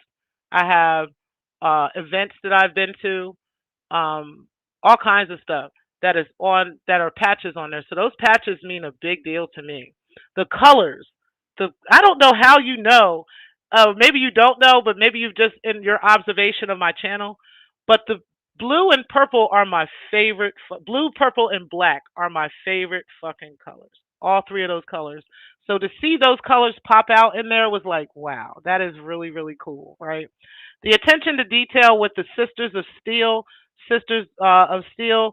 loyalty, those were such a big deal to me, right? It really, really warmed my heart and it brought a tear to my eyes because of how thoughtful it was, right? Not that you're like, trying to simp, or you probably might, probably are, right? It's okay. Women like that, right? But it was just such thoughtful um time that you put into that and said, "Oh, she's going to like this. Oh, you know what? Let me put this idea. Let me put this detail in here because she's going to notice that." Right? I saw the biker club. I saw the name, the words etched in the like. There was so much detail in there. It was amazing. So shout out to you, Triggs, for not even actually talking to me like that, right?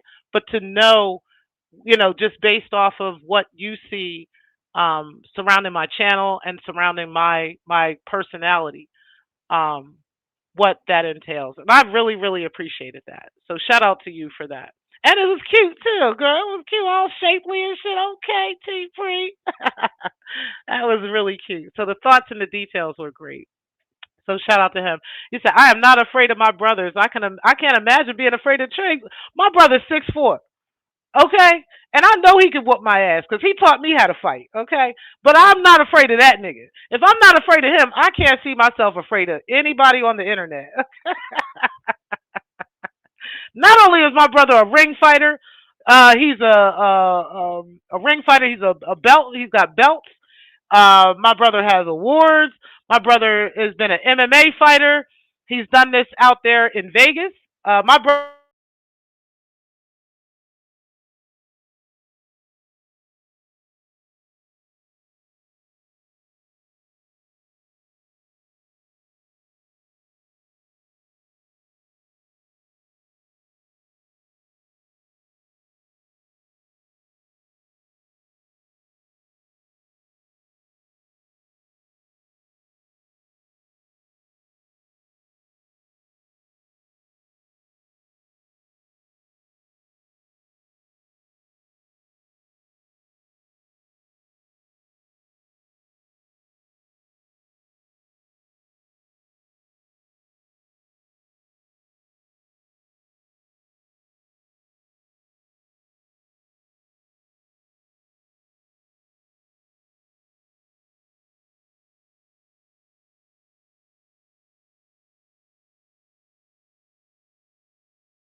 Okay, y'all, I don't know what just happened.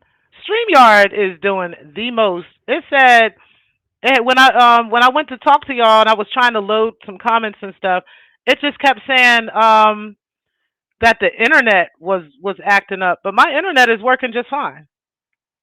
So I don't know what happened. Okay, y'all can hear me. Okay, I apologize, y'all. My bad. I don't know what the fuck just happened, but it's StreamYard definitely for sure. It ain't me. But anyway, let me get back up to these comments here. You said, Triggs, you said I need to find out more about this weed butter. Yeah, the weed butter is definitely a thing. And Bernice, you should definitely get to know about that because you love your bud. So you said I remember my black men in the '90s, brothers with dignity. Shout out to you. I'm not sure who this is, but shout out to you. Appreciate you being in the building. You said the beautiful Bernice, me too. You said yes, P is a great storyteller. He really is. He really is. You said 9 hour lives just crying, and they want us to be forced to sit there chained together like slaves, watching them, like our eyes taped open, forcing us to watch this bullshit. No, it can't be that we just don't like y'all, right? We don't agree with you. We don't like you. And whenever we bring up an opposing view to you, we get a whole bunch of bullshit. So we just don't even come over there. We don't even support it. Just fuck it. It don't matter. Let anti buy your views. Let anti buy your likes. and we just gonna leave that shit at that. What we not about to do is be out here being entertained by y'all fuck shit, and that's just that. Just saying. You say, yeah, they were happy as hell. Slender's channel went down. Smoke was going crazy in Photon chat, right? And it's like just for us to turn around, share him out, and all of us are back right over there again. As soon as he go live, we gonna be right on over there. You said, hey, beautiful Bernice. You said, okay, Pre. Just saying. Just saying. You said my debt went to the collection agency. You said Damu, and he still cannot create anything new and fresh. Smoke is such a follower. He cannot stand on his own, and he shows it every time. It's a damn shame. You said, damn right, we got a fee. We also got insurance plans. Okay, I'm just saying, where's a fee? Okay. We do got some basic insurance. We got accidental death, and dismemberment insurance. Okay, we got all that shit. Okay, we got life, whole life, term life. We got it all. But there's a fee. Okay, there's a fee. You said I ain't got. You said I still haven't gotten my $2 from Ray. I haven't gotten my $2 either. Okay, shit, this shit adding up. Okay, it's adding up at this point. Okay, just saying. You said they love the hate watch and do. You said, Lorna, as long as I owe you, you'll never be broke. Exactly. Okay. You said we have basic, premium, and platinum. Applications will be heavily vetted. Okay. Just saying. Hey, Hoodie, I appreciate you being in the building. Shout out to you. You said, Prizzle, that's a good Carrie impression. You said, Clark, he's such a follower. OMG, it's ridiculous, child. You said, I love the teddy bear with the crown. I have that same pic I drew myself on my Cash App card. Aw. You said, Damu, he thinks he is so smart, and I have nothing against Smoke. I hate that he is such a follower and let them take advantage of him. Kind of sad. I feel like that too, right? Because I actually like Smoke too. I'm just mad at him trying to keep sides with them, because he doesn't like Triggs, right? And I get it. I know you don't like Triggs, and because you don't like Triggs, you're just trying to keep sides with them. But one thing I can say about Carrie Ann, and I'm about to get into her in a minute. But one thing I can say about Carrie is I don't see her trying to like become friends with the AFWs, right? Even though I do see her um like trying to use certain angles that they're using to come at Triggs or to come at me or to come at Raw and stuff like that. But I don't see her like trying to suck up to Anti or suck up to Kip or suck up to Rev G or any of them to try to bring her points across, right? She's saying whatever she's saying. She is using little talking points that they're saying, but she's not actually sucking up to them. She's actually still calling Kip out for his bullshit and all that stuff. The only thing I don't like about it is the the jacket part, right? Because again, this is information she trusts D Darrell. So I don't see why she won't just ask him for it, right? What he's seen. And then once she gets her information from him, then she can do her own independent research the same way I did, right? And then come to a conclusion there. Not just come to something because you want to see us wrong, right? Um but yeah, but that's kind of what Smoke does, unfortunately. Um hold on, y'all. Okay, that's what Smoke does. Unfortunately, Smoke does come to these points where he tries to, like befriend them, knowing that they're not his friend, knowing that they're not on his side. You feel me? They're not there to support. And that's the part that I wish that he would have more sense with, right? That you don't have to have everybody agreeing with you. You don't have to have everybody who supports you. You know what I'm saying, and stuff like that. There's going to be times where people don't agree. There's going to be times where people don't support, right? And it's okay, but you still got to be willing to speak the truth and speak the facts on some shit. The fact is, Smoke, your wife And me and mine's and grown man, all of y'all knew about this man's background years ago. Y'all pulled this information up years ago. You knew. Okay, so for you to be sitting there pretending now that Kip is this great person and he's this wonderful guy just simply because he gives you a couple dollars to talk about Triggs, a person you don't like, you know, I don't know if I can respect that. But you don't have to need you don't need my respect either, right? But at the end of the day, I think it's a shame, and I do feel sad for you that that shit's happening because I feel like they're taking advantage of you, and I feel like you should be um, more vigilant than that. You said we are dysfunctional family pre. Okay, you know it. You know it. Okay, I think y'all heard me now. You said it's sad he can't see it, Clark. Yeah. The thing is I think he does see it. I think he's just. I think, and I get it. I think he's afraid of not having anybody, right? I think in his mind there really is this coalition to protect Triggs, and so as long as he's going against Triggs, everybody over here is going to hate him or whatever, and so he has to go with the opposing team. When really he doesn't have to go with any team. He could just go with whatever his thoughts and opinions are, right? And have that for both sides. He know he don't fuck with anti and them. He could say that easily and openly.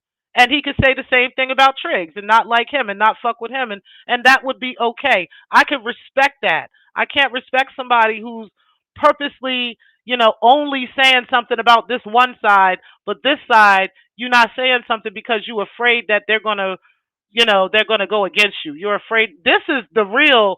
I'm afraid they're gonna go against me type of shit, right? I'm afraid they're gonna release information about me and stuff like this.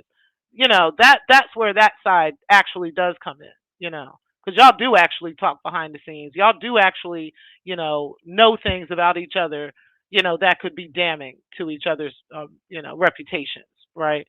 And so I could see that happening on that end. When y'all are saying this about the women feeling this way, y'all are projecting that shit. Y'all are literally projecting those thoughts, of being in fear of Triggs. No, that's y'all. In fear of anti and Kip and all the bullshit that they be fucking doing. And these weirdos over there. That's what that is. And y'all know it. But okay. Yeah, that StreamYard is really fucking up, man. He said, oh damn, what did Smoke do? Child. Yep, the ancestors that got me. Yeah, StreamYard is crazy. You said Divine, she owes me half on the bill I told her to pay up. Damn, 9 hours, child. It don't make no sense. It don't make no sense. You said Smoke sounded like a damn fool trying to give a legal breakdown. Oh my God, I couldn't. Oh my God. All I can say is, oh my God. Hey, beautiful. I appreciate you being in the building. You said, laughing my ass off, right, Hoodie? Don't take no legal advice from anybody in the AFW, okay? Because y'all going to be him the fuck up. You said, damn it, I was listening to him while I was on the road, and he sounded just as stupid as Mikey, but thought he was making a valid point. Niggas getting real lame.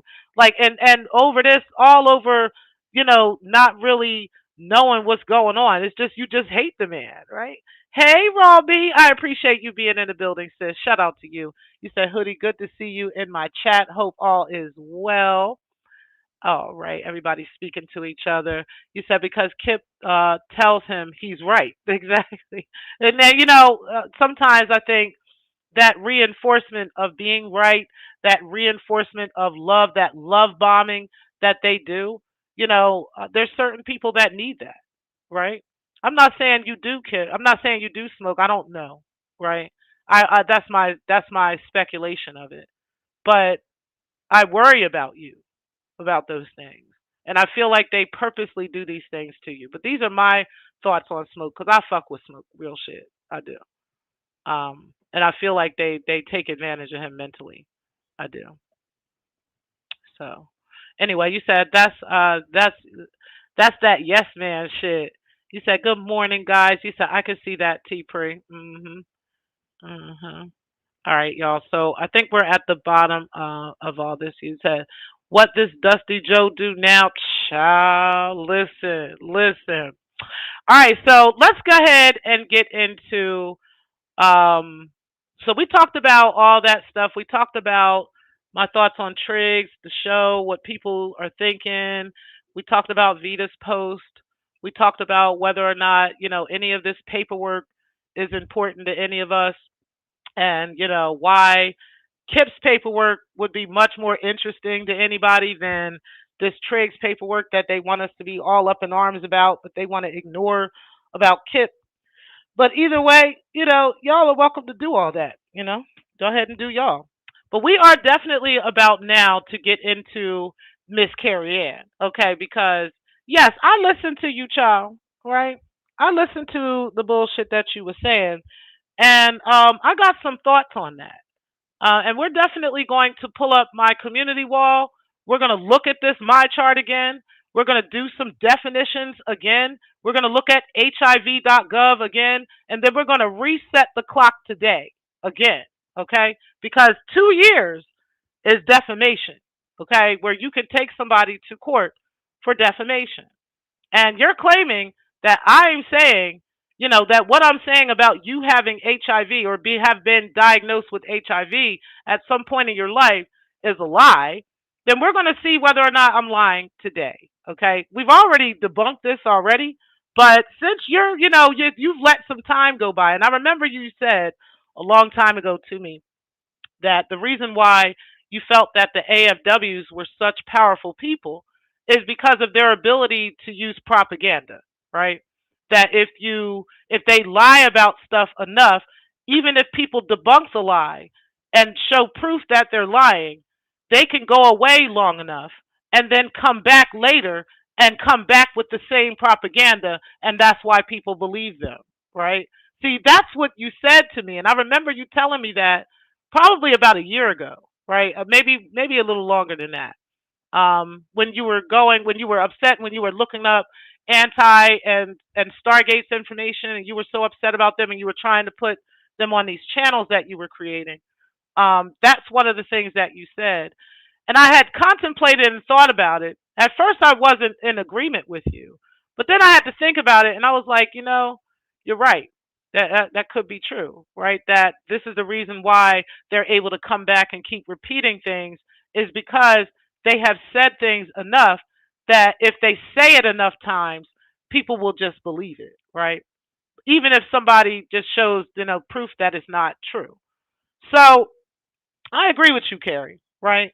Which is why you're back now calling me and Raw B liars and saying that, we're lying about you having HIV and having, this terrible pussy that you claim is so wonderful and so great that everybody should be breaking their neck to get to, right? So we're going to talk about that today and get into, this bullshit because I'm just really sick of this bullshit.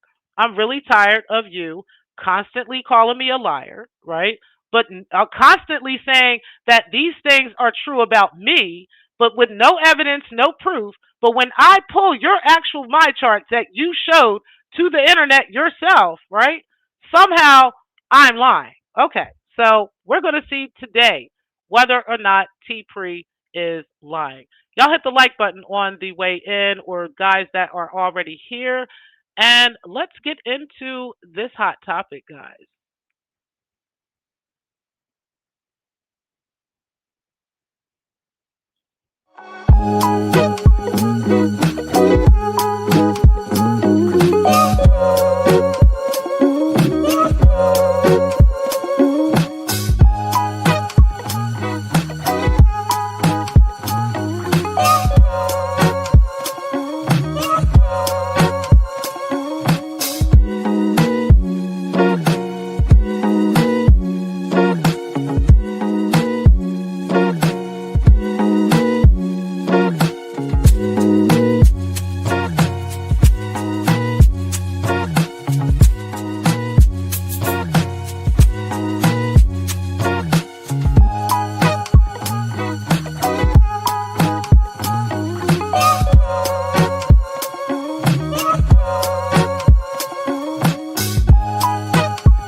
All right, guys. So I'm pulling up now. It was a while ago now because it's been a while since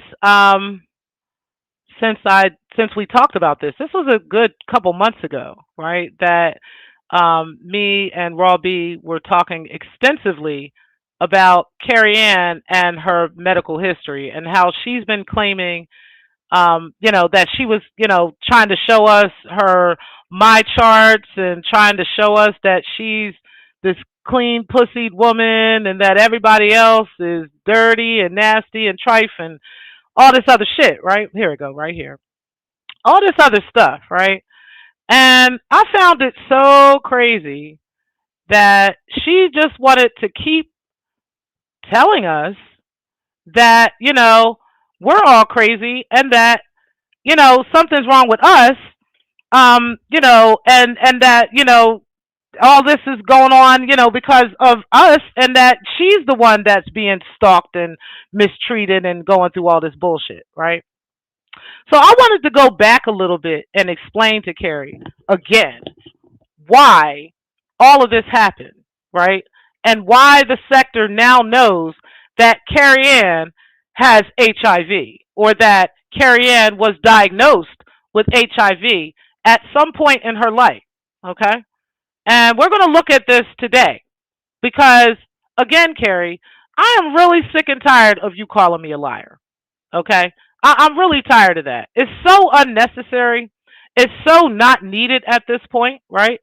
And it's something that you literally don't have to do. You could just move on from this, right? But since you don't want to move on and you want to keep bringing it up, then I'm going to bring it up with you. We'll talk about it, okay? And now, again, today, we are resetting the clock on defamation, okay? So you now have 2 years from May 3rd, 2026. You have till May 3rd, 2028 to actually file a lawsuit against me and for defamation, since you're claiming that I am defaming your name, okay? Today, you have it. So let me get into y'all comments real quick, and then we are going to get into this. You said that was meant to read Dusty Ho. My bad. I knew what you meant. You said she showed her my chart unprovoked. Exactly. I didn't, and now that's what we're going to talk about, right? Because I'm really tired of you at this narcissistic attitude that you have, right? Where you never do anything wrong, right? Like everything that happens is all somebody else's fault, right? It's never anybody else. It's never anything it's always somebody else for why you are experiencing what you experience, right? So I remember when this all started, Carrie. When this all started, when I was on a vacation with my man, all right? I was out there, we was having our fun, we was enjoying the breeze and the sun and just loving life, right? And this was probably about a week or two after I hung up the phone on you because I just simply didn't want to talk to you anymore because I didn't want to argue with you, right? Over me not wanting to be involved with whatever beef you had going on with Ray Triggs, right? So, hung up, got all these barrage of text messages from you, told you how I feel. You kept texting. I told you how I feel again. When you kept texting, I just blocked you. And you have been blocked ever since. Okay? It's been 9 months since you've been blocked. Okay? Probably like I could have got pregnant and had a baby by now. Okay? Had a whole baby by now for the time that you've been blocked. Okay? That the time that I just didn't want anything to do with you. You had a whole narcissistic collapse over me not wanting anything to do with you. And so you got out here to the sector and started telling the sector that you were being attacked behind the scenes. See, we're going to go through the timeline, Carrie. Okay? That you were being attacked behind the scenes and that people were doing things to you. They were telling you that you can't speak on Ray Triggs, and if you speak on Ray Triggs, something bad was going to happen to you, right? This was the story that you told the sector. Everybody knew at that point that Pills had done fell out with you. Multiple people weren't fucking with you no more. So there were only two people that the sector knew for a fact was still talking to you behind the scenes. One of them was me, and the other one was Stephanie Collins. Little did the sector know that I had been stopped talking to you too, right?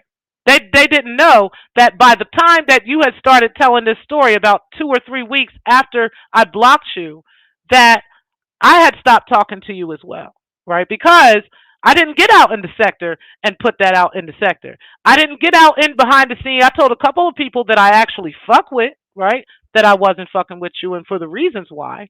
But I didn't get out and publicly tell everybody why I wasn't fucking with you. You decided to come out here and tell the sector this story. The sector decided to ask you, particularly Chad T, asked you who you're talking about. You can't be talking about pills. You can't be talking about Stephanie Collins because she was just up here on this panel with you. So you got to be talking about T Pre. You insisted you weren't going to mention any names, right? But all I waited for was for you to mention a name. Because if you said me, and I remember specifically getting on Divine Show and saying, she can't be talking about me because I never had a conversation with her about not speaking on Triggs. I did tell her I don't want to be part of the issues going on between her and Triggs, but that's what I said. I never said she can't speak on him. She's not allowed to. She's a grown-ass woman. Why would I be telling a grown-ass woman what she is and not allowed to do? Unless it has anything to do with me, right? That's what I said. Next thing we know, you fly off the handle with your narcissistic bullshit and you start telling everybody it was me, right? And that I was telling you you can't talk about this man. If you do, I'm going to have to tell the people about you. I'm going to have to come at you and all this stuff. And so I said, well, really, is that really so? So let's see if that's the conversation we actually had. And I showed the people, since you wanted to make this conversation public, I showed the people publicly what we actually talked about and what was actually said, right? Showed them the text messages between you and me. I showed them the voice conversation that I had that at the time you just decided you didn't want to listen to, right? So the sector heard it before you did, right? And they heard my actual response to you, that my response wasn't anything like you were saying, that I was not angry and mad and angry and wanting to fight. It was actually you that was doing that, right? The sector saw that from the evidence that was produced. And that's still there to this day in a playlist for everybody to look at, as well as on Mind Chaos Brew's website, don'tplaywithit.com. Okay, so it's all there, right? So then we go on, and after that, you just continue on, and you're going on, and you're going on, and you're not really getting the response from me that you want. You wanted me to get out there and start fighting with you and fussing at you because that gives you life, Carrie. That gives you energy when somebody is dragging you and fighting you and hurting you, right? That gives you life. I was not interested in this sadistic, weird game you wanted to play. I didn't give a fuck. Okay, I have a real life. I have a real family. I have people that actually care about me. I don't care, right? So I moved on. Still moving on. So you kept trying, but every time I would not respond, you took it up a notch and tried to find something new to disparage me with, right? So then you started saying, well, she's an alcoholic. She's a drug addict. She got dirty pussy. She's fucking a bunch of men. She got a bunch of baby daddies. She got this. She got that. And all this stuff, right? So I'm like, okay, show the evidence of this shit, right? Finally, I'm like, I'm just tired of this shit. Every time I turn around, you're saying something new. Show the evidence of this stuff. If you're claiming I was always in a crisis every time you had to talk to me, I was always going through something, I was always on drugs and always having these problems, you should have you told the people you had to help me through these things so many times, all this stuff. So I said to you, if that's true, then you should have some evidence of things that you've had to do for me, right? Like you've had to, money you've had to send me, resources that you've had to send me, right? You should be able to show some proof that you had some type of help because you claim that you had to help me. So where's the help, right? Where's the evidence of this help? Where's the evidence of these discussions that we've had? There should be some proof of an email that you like, here's this agency you can go to get assistance with this, or here's this agency you can, none of that, right? Not me ever texting you, Carrie, I'm in so much pain, I'm hurting, call me, please call me. None of that, right? Never any of that. Just talking shit. But okay, keep talking your shit, right? Because I got evidence of shit about you. So now we come out here and we start showing proof about you, right? About your father, about why you are the person that you are. We're actually having discussions with people that know you behind the scenes, right? Know you in real life. They know you from Chicago and whatnot, right? You still haven't caught on that we've been talking to people that know you, right? And so while you haven't caught on that we are on to you and we know about your history as a teacher in Chicago, we know about your history as a teacher in Georgia, we know all this stuff about you already. We know your family history, we know about your mom, we know about your real mom, we know about your real dad, we know about your stepdad, we know about your stepsister, we know about your stepbrother, right? We know about all of them. We know your shit. And you are out here windmilling out in the dark. You don't even realize what the fuck we know. Then you start showing us your fucking my charts. And you're like, yeah, I'm going to show you my chart because I'm going to show you. I ain't no drug addict. I ain't no alcoholic. T-Pre lying. She lying. And the whole time, I had never said anything like that about you. But because you let Fuckery Unlimited and whoever else, Actual Factual and all the other trolls that are nowhere to be found now, right? They are nowhere to be found now, but they were in your chat telling you all types of bullshit. You was crashing out on these internet streets over fucking trolls. So you came up with the stupid idea to start showing us your my charts, right? You wanted to show us your my chart, Carrie. You wanted to show us this HIV quantitative RT PCR test, this HAVAB total test, this HLA B5701 typing test with the number of the test, meaning that number actually goes directly to the actual location where you got the test done. And a Tox AB IgM test from the same provider on the same fucking day, right? And you wanted to tell us that, you know, your pussy is clean and your records are clean and you don't have no issues and you don't have no problems and we're all crazy and we're all nasty and we're all dirty and, you know, we're just lying on you, right? Well, let's see, Carrie, if we're lying because we showed it. I showed y'all a video because you tried to tell us that you were taking Truvada, which again, we never saw the Truvada on your my chart. We just saw the HLA B5701 typing test, and we saw the HIV test, right? RT quantitative test that we saw. And so, you know, Truvada, we found out that Truvada can in fact be used to treat HIV as a combination therapy because it has two antiretroviral drugs, which is atricabine and tenofovir, that stop HIV from replicating, and it is used with other antiretroviral drugs as well to treat HIV. So it's always combined with other AVR drugs, okay? And we learned that, we found that out, we figured that out, right? And then we compared those two what you showed us on your test. So I want to look up something for you because, like I said, I went through the HLA B5701 typing test on purpose because I wanted, hold on one second.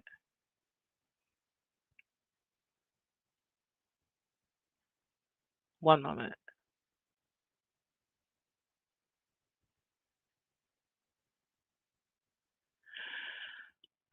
Hold on one second, guys.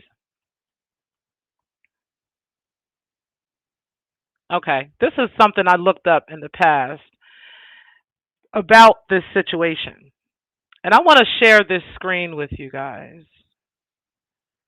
about this because I want you to understand, Carrie, why I am not afraid of anything that I have said about your testing, okay? And about what this stuff says. So I asked Google, and I wanted to get specific definitions. I went to a couple of different websites on this to get some complete explanations of this, right? So what I asked was, if a woman in Atlanta shares her medical records on YouTube and reveals she requires an HLA B5701 typing test and an HIV Quant RT PCR test while lying about someone else having multiple STDs, can she successfully sue another YouTuber for coming to the conclusion that she has HIV? It says, based on the scenario described and general legal principles in Georgia, it is highly unlikely that a woman would succeed in a defamation lawsuit against another YouTuber for concluding she has HIV, especially if she disclosed her own medical records, which included specialized HIV testing, to the public. Here is a breakdown of the legal factors involved. The truth defense in defamation. Truth is a complete defense.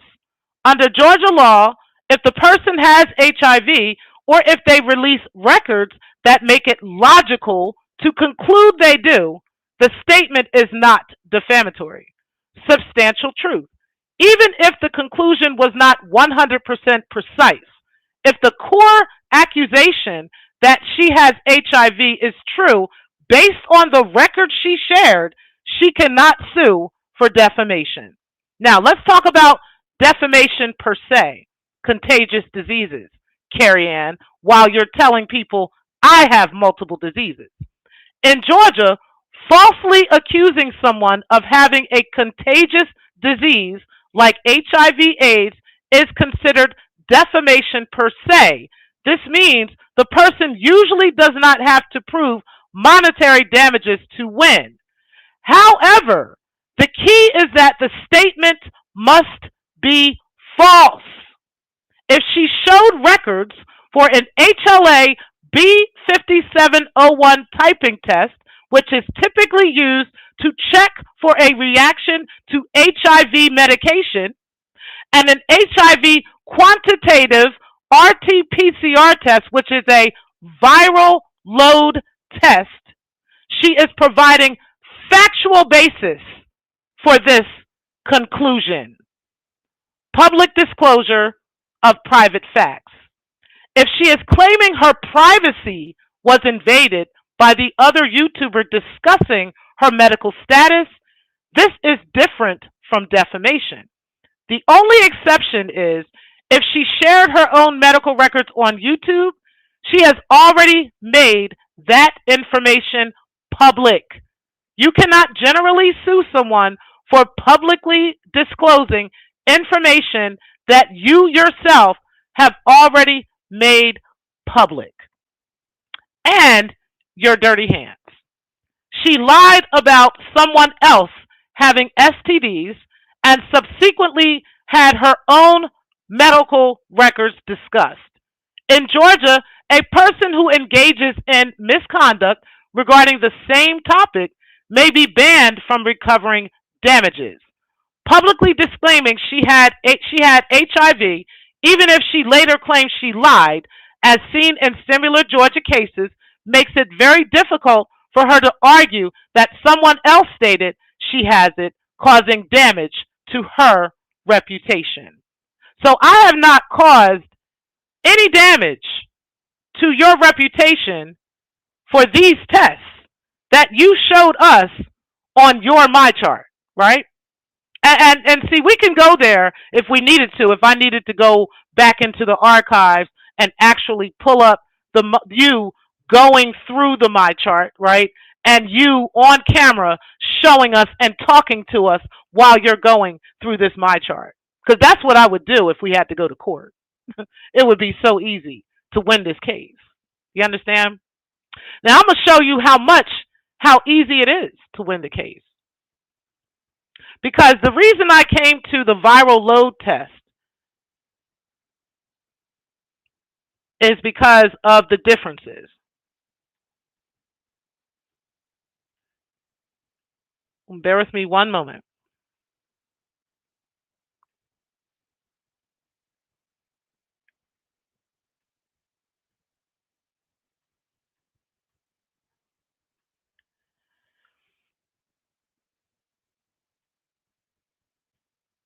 Give me just a second.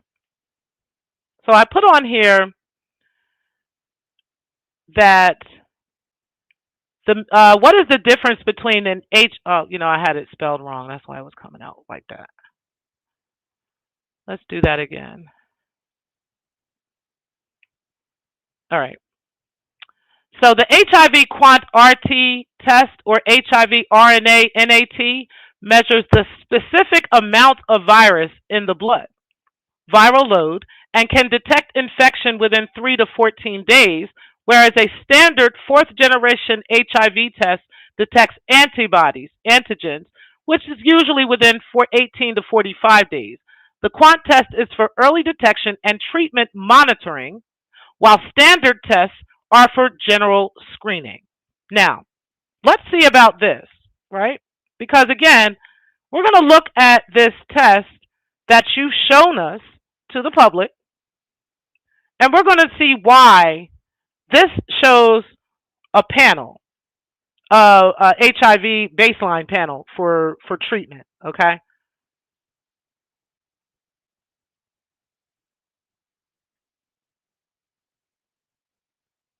One moment.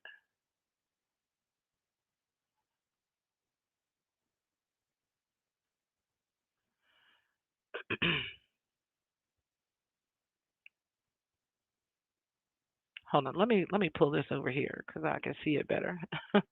So we're going to look at this. So we're trying to find. Okay, so why would a doctor? That's what I'm going to do. Why would a specialist order? Okay, that's the one I wanted to show y'all.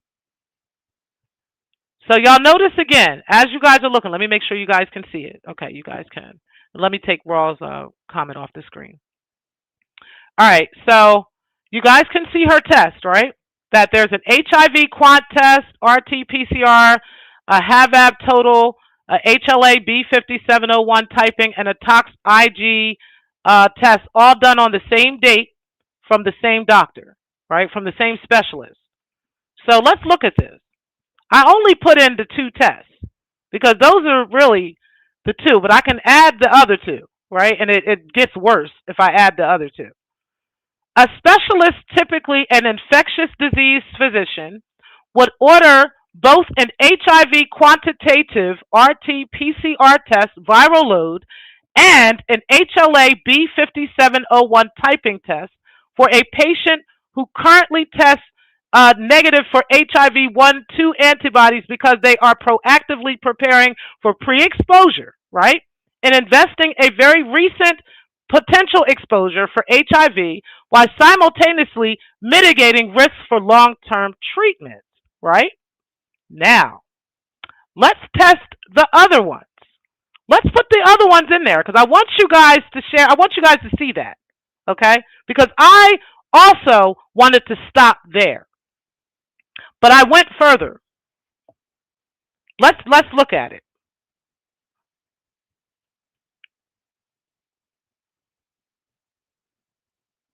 One moment. Hold on, guys. Why would a specialist order, and that, I put that in for the question was, why would a specialist order an HIV quant RT-PCR test and an HLA-B57 test for an HIV negative patient at the same time? That's what I put, okay? Because I wanted to make sure I had this right. Why would a specialist order, hold on, and it's crazy because I haven't looked at these in a while.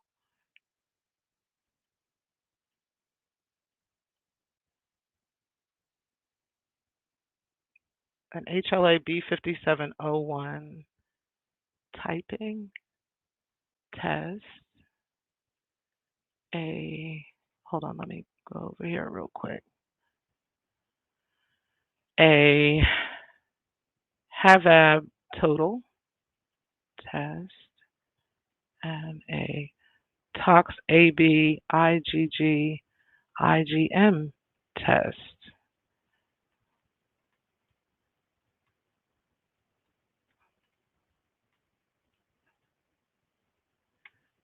Okay. Now, I wanted you guys to see the difference in if there was only an HIV quant test and an HLA-B57 typing test, right? Because I showed you guys why a specialist would order this if somebody was HIV negative. The problem is the other tests that are on here as well, okay? And I'm going to show this to you. All right. So what I asked was, and I want to share what I asked, why would a specialist order an HIV, let me show it again. Why would a specialist order an HIV quant RT-PCR test, an HLA-B5701 typing test, a HAVAB total test, and a Tox AB IgM test at the same time on the same day? A specialist likely ordered these tests to initiate HIV treatment while ensuring safety and checking for common co-infections. The combination HIV quant RT-PCR viral load, HLA-B5701, HAVAB total, and Toxoplasma IgM is a standard, comprehensive baseline panel for someone newly diagnosed or starting a new regimen to guide therapy and manage co-infection risks. Now, this comes from the National Institutes of Health.gov when it talks about why someone is getting these tests. Okay? So you guys can see this. I'm going to put this link in the chat. If one of the mods can recopy that link for me, if it doesn't show up as a link, make sure that you guys can recopy that, because I want you guys to see that this is coming from the National Library of Medicine, okay? This is on HLA-B5701 typing testing. Patients with HIV should be screened for HLA-B5701 typing testing when preparing an antiretroviral therapy regimen, especially when considering abacavir. Even if previously tolerated, screening should happen before restarting abacavir therapy if the HLA-B5701 status is unknown. Implementing HLA-B5701 screening is a clinical practice and has been shown to reduce the incidence of abacavir hypersensitivity reactions from 1.3% to 0.2% over several years, demonstrating the clinical benefit of genetic screening before treatment initiation. In addition to its link with abacavir hypersensitivity reactions, HLA-B5701 has also been associated with liver injury caused by fluxolaxolin or something. I forgot what it's called. Fluxolaxolin.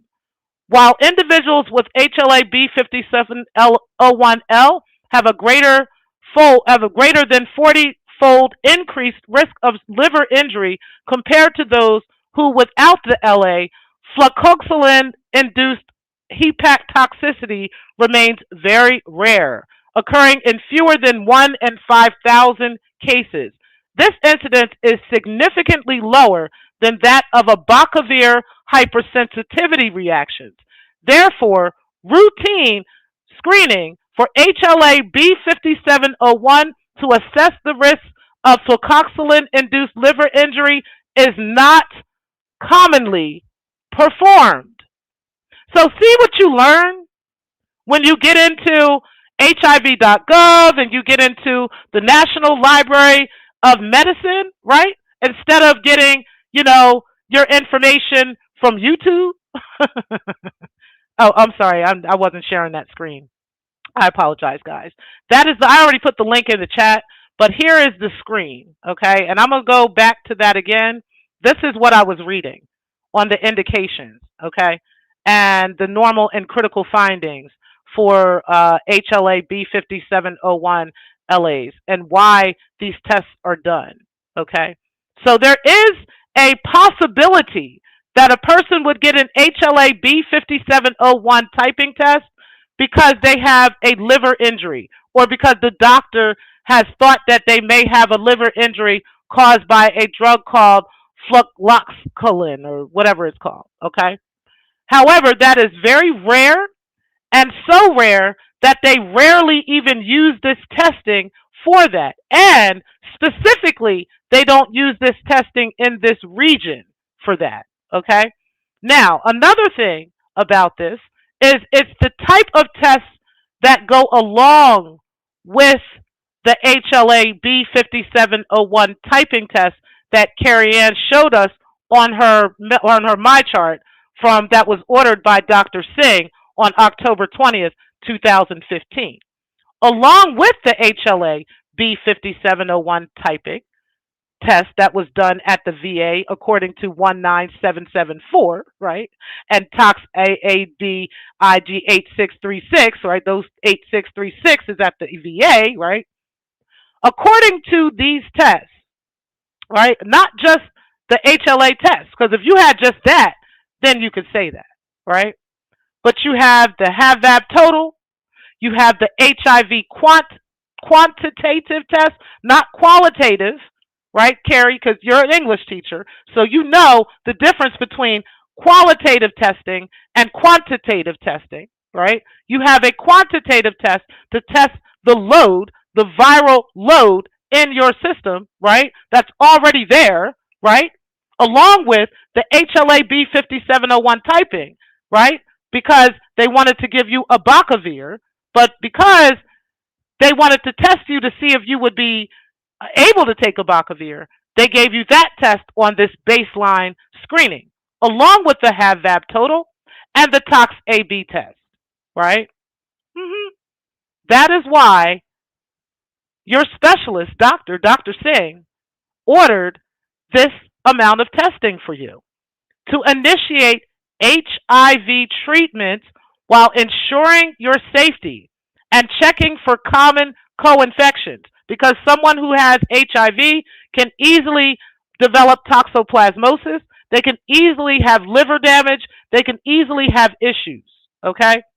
And so this is a baseline panel that your doctor prescribed, and this is 2026. So I know on your other Secktah chat channel that you wanted to use to try to act like you're somebody else, right? You got on that channel and tried to say me and Raw B were lying and we didn't know what we were talking about. And back then in 2015, all the doctors were making mistakes by doing these tests, for other reasons other than HIV, right?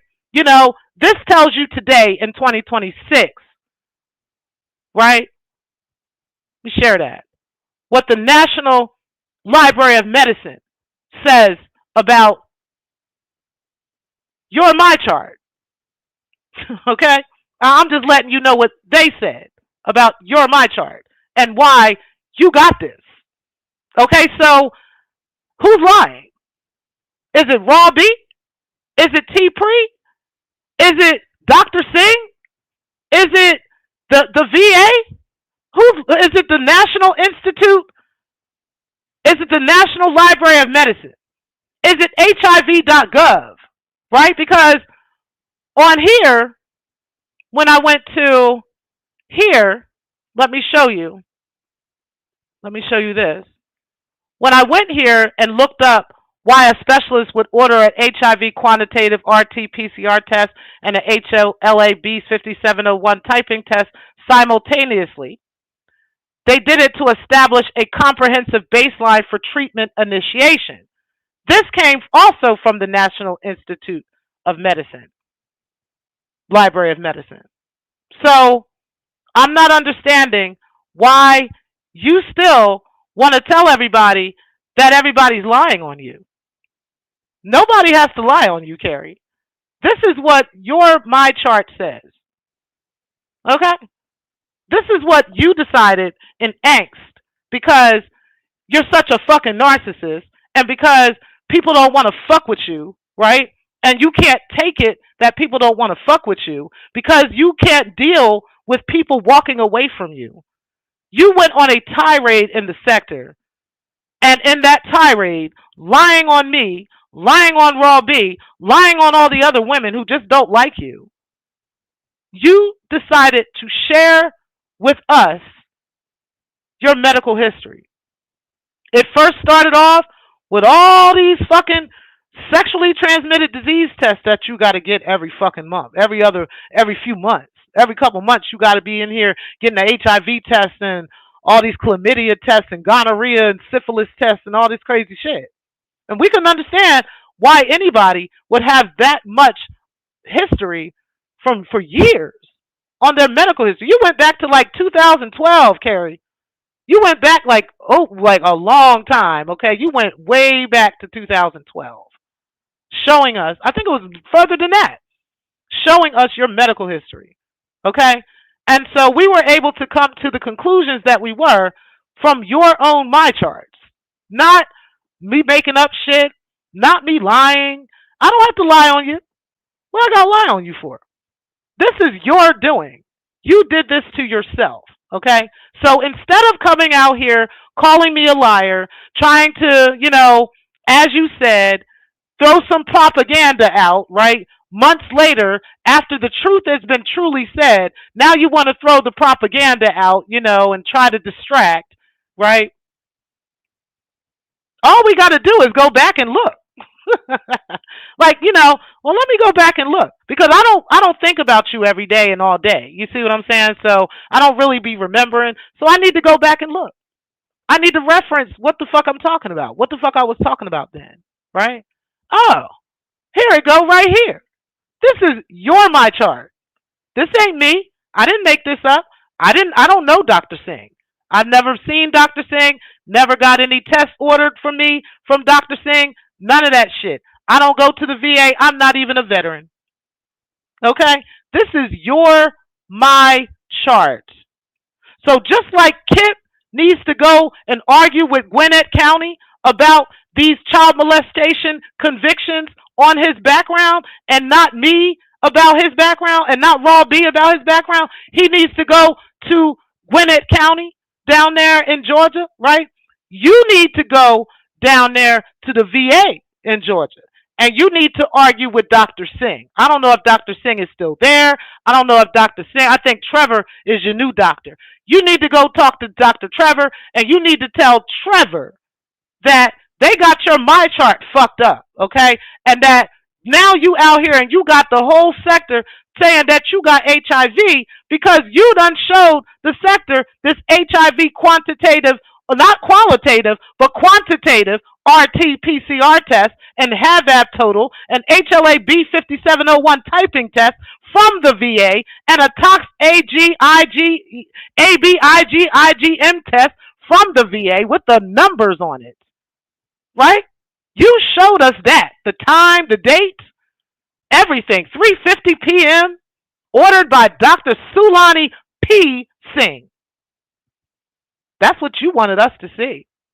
And so now we have come to the conclusion that you have HIV. And I will never change that based off of what you showed us.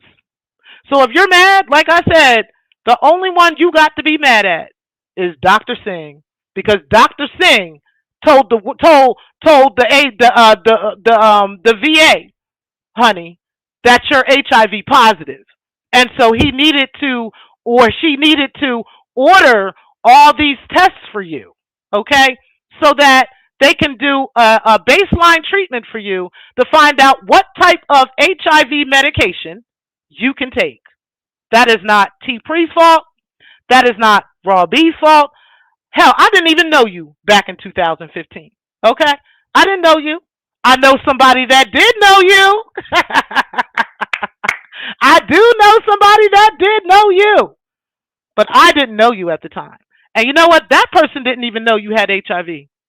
That's the crazy part. They didn't even know. But shout out to them. But either way, we put that to rest today. Okay? What you're not going to do is be telling people that I'm making up stories about you, that I'm lying about your medical history, that I'm telling stories, that I'm projecting my life on you and all this other stuff. To this motherfucking day, it's been 9 motherfucking months, bitch. To this motherfucking day, in 9 motherfucking months, you haven't produced a single drop of evidence of any of the shit you've been saying about me. Nothing. You just expect niggas to just believe you. Because you're you. Because that's how narcissistic your motherfucking ass is. Always talking about your mom being a narcissist. No, you the narcissist. These are facts. These are facts. I guarantee it. As a matter of fact, I done had a conversation with somebody who knows you, and they knew that your mother is the fucking victim in this situation. Mm, mm, mm, bitch. Mm, mm. But I'm going to leave that alone. We'll leave that for possibly another conversation. But either way, all I'm saying is you have some serious narcissistic personality disorder issues. I don't know. I can't say for sure, right? Because I'm not a therapist, so that's just my opinion. Okay, that's alleged. But this right here on the HIV, that's not alleged. That's according to your medical records. So again, the only person you could be mad at, honey, is you. That's all. You said raw Joe and ho changes the whole meaning. Good clarification. She was harassing people, right? Just constantly harassing people. You said, I don't care what she has. She put her own medical records out here for the world to see. So that opened it up for public opinion. Bottom motherfucking line, bitch. Like I said, take me to court. I am waiting for the reasons I showed you. I am absolutely waiting for you to take me to court, bitch. But other than that, you just talking shit. Yes, bitch, you got HIV. I said it again. You said, remember, this is info Carrie put out herself, y'all. Okay? You said, I knew her word was a red flag. Child. Just saying. You said, yep, that's how it went. That's exactly what happened. You said, with her mental disorder, Carrie cannot reset and admit that she is wrong, and that is one of the parameters in which the medical professionals judge how sick she is. Exactly, because that's with the narcissism, they don't realize they're narcissists. You know what I'm saying? Like somebody, if you gotta ask yourself if you're a narcissist, you're not one. I guarantee it. Because a narcissist doesn't even have that thought. They don't even have that even thought of empathy or wanting to empathize with anyone. Anytime they show any kind of quote unquote empathy, there is a string attached to it. Trust me. There is something attached to whatever it is that they're trying to show. But if you have to question yourself and ask yourself if you're a narcissist, you're not. You're not. You say, yes, she did and lied to me about it being you. Right. Just saying. You say, yep, that's how it went. You said saying one is going to sue and actually suing are two different things. Okay, I'm just waiting for you to put me, honey, please take me to court. By all means, take me to court. Okay? You said 72-hour live subbing folks talking out of her mouth on people. Okay? And then when we come and grab that hair, now the bitch want to be the victim. You said, I never understand what happened. Just saying. You said, what kind of friend keeps score? Oh, thank you. Okay? Just keeping tabs and score and shit. You said she was keeping score to throw it back in your face if it was true. Facts. Exactly. Just telling all her business. You said to come back and pick up where she left off is, in the words of, I believe, Mikey, crazy work. Okay, shout out to Mikey for that one. You said YouTube unfolded because that is what she did the last time, and everyone let her on their channels and panels. Child, I'm saying she could keep saying that we lying. She could keep saying we lying. You said not she want to sue somebody for saying she has HIV. Isn't that what she did to me? Didn't she want you to show your my charts? The reason why she was okay with you showing your my chart, Sharkim, and her showing hers is because she knows, as an HIV, a person who has been diagnosed with HIV, that while she's taking her antiretroviral medication and the medication is working, that is the purpose of it, is so that she does become HIV negative on a standard HIV test. Okay, so that is why she's willing to take standard HIV tests and show you guys the positive, show you guys the negative results, because it should be negative if she's taking her antiretroviral medication properly. Okay? But unfortunately, she was dumb enough to show us what Dr. Singh ordered with that baseline panel for her back in 2015. And that is why we say she's HIV positive. And bitch, like I said, if I'm lying, you got all this money, right? It really don't even cost that much to file a fee. I think it's like $40 to file a fee. Matter of fact, we'll look that shit up. Let's see. How much does it cost? Let's see. Let's do it, y'all. Let's Google that shit. How much the cost to start a defamation lawsuit in Georgia without an attorney? Because, if I'm lying, she doesn't necessarily need an attorney, right? Starting a defamation lawsuit, let's see.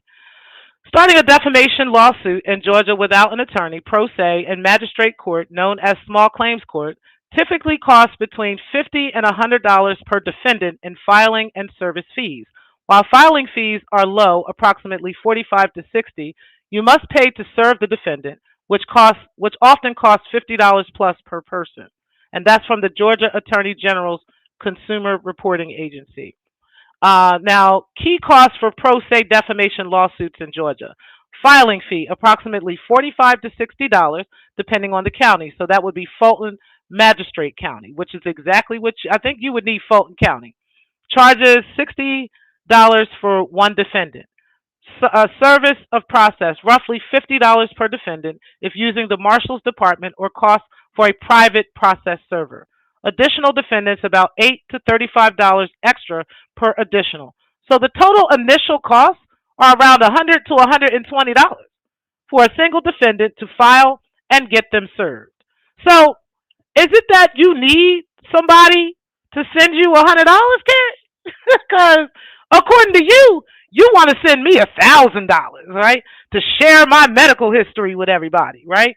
But you don't want to put up $120 to sue me for telling everybody you got HIV according to your medical records? Why? Where's the money? Because you said you got 1,000, right? And I'm going to tell you why again. Why, how dangerous that is to share medical history online, right?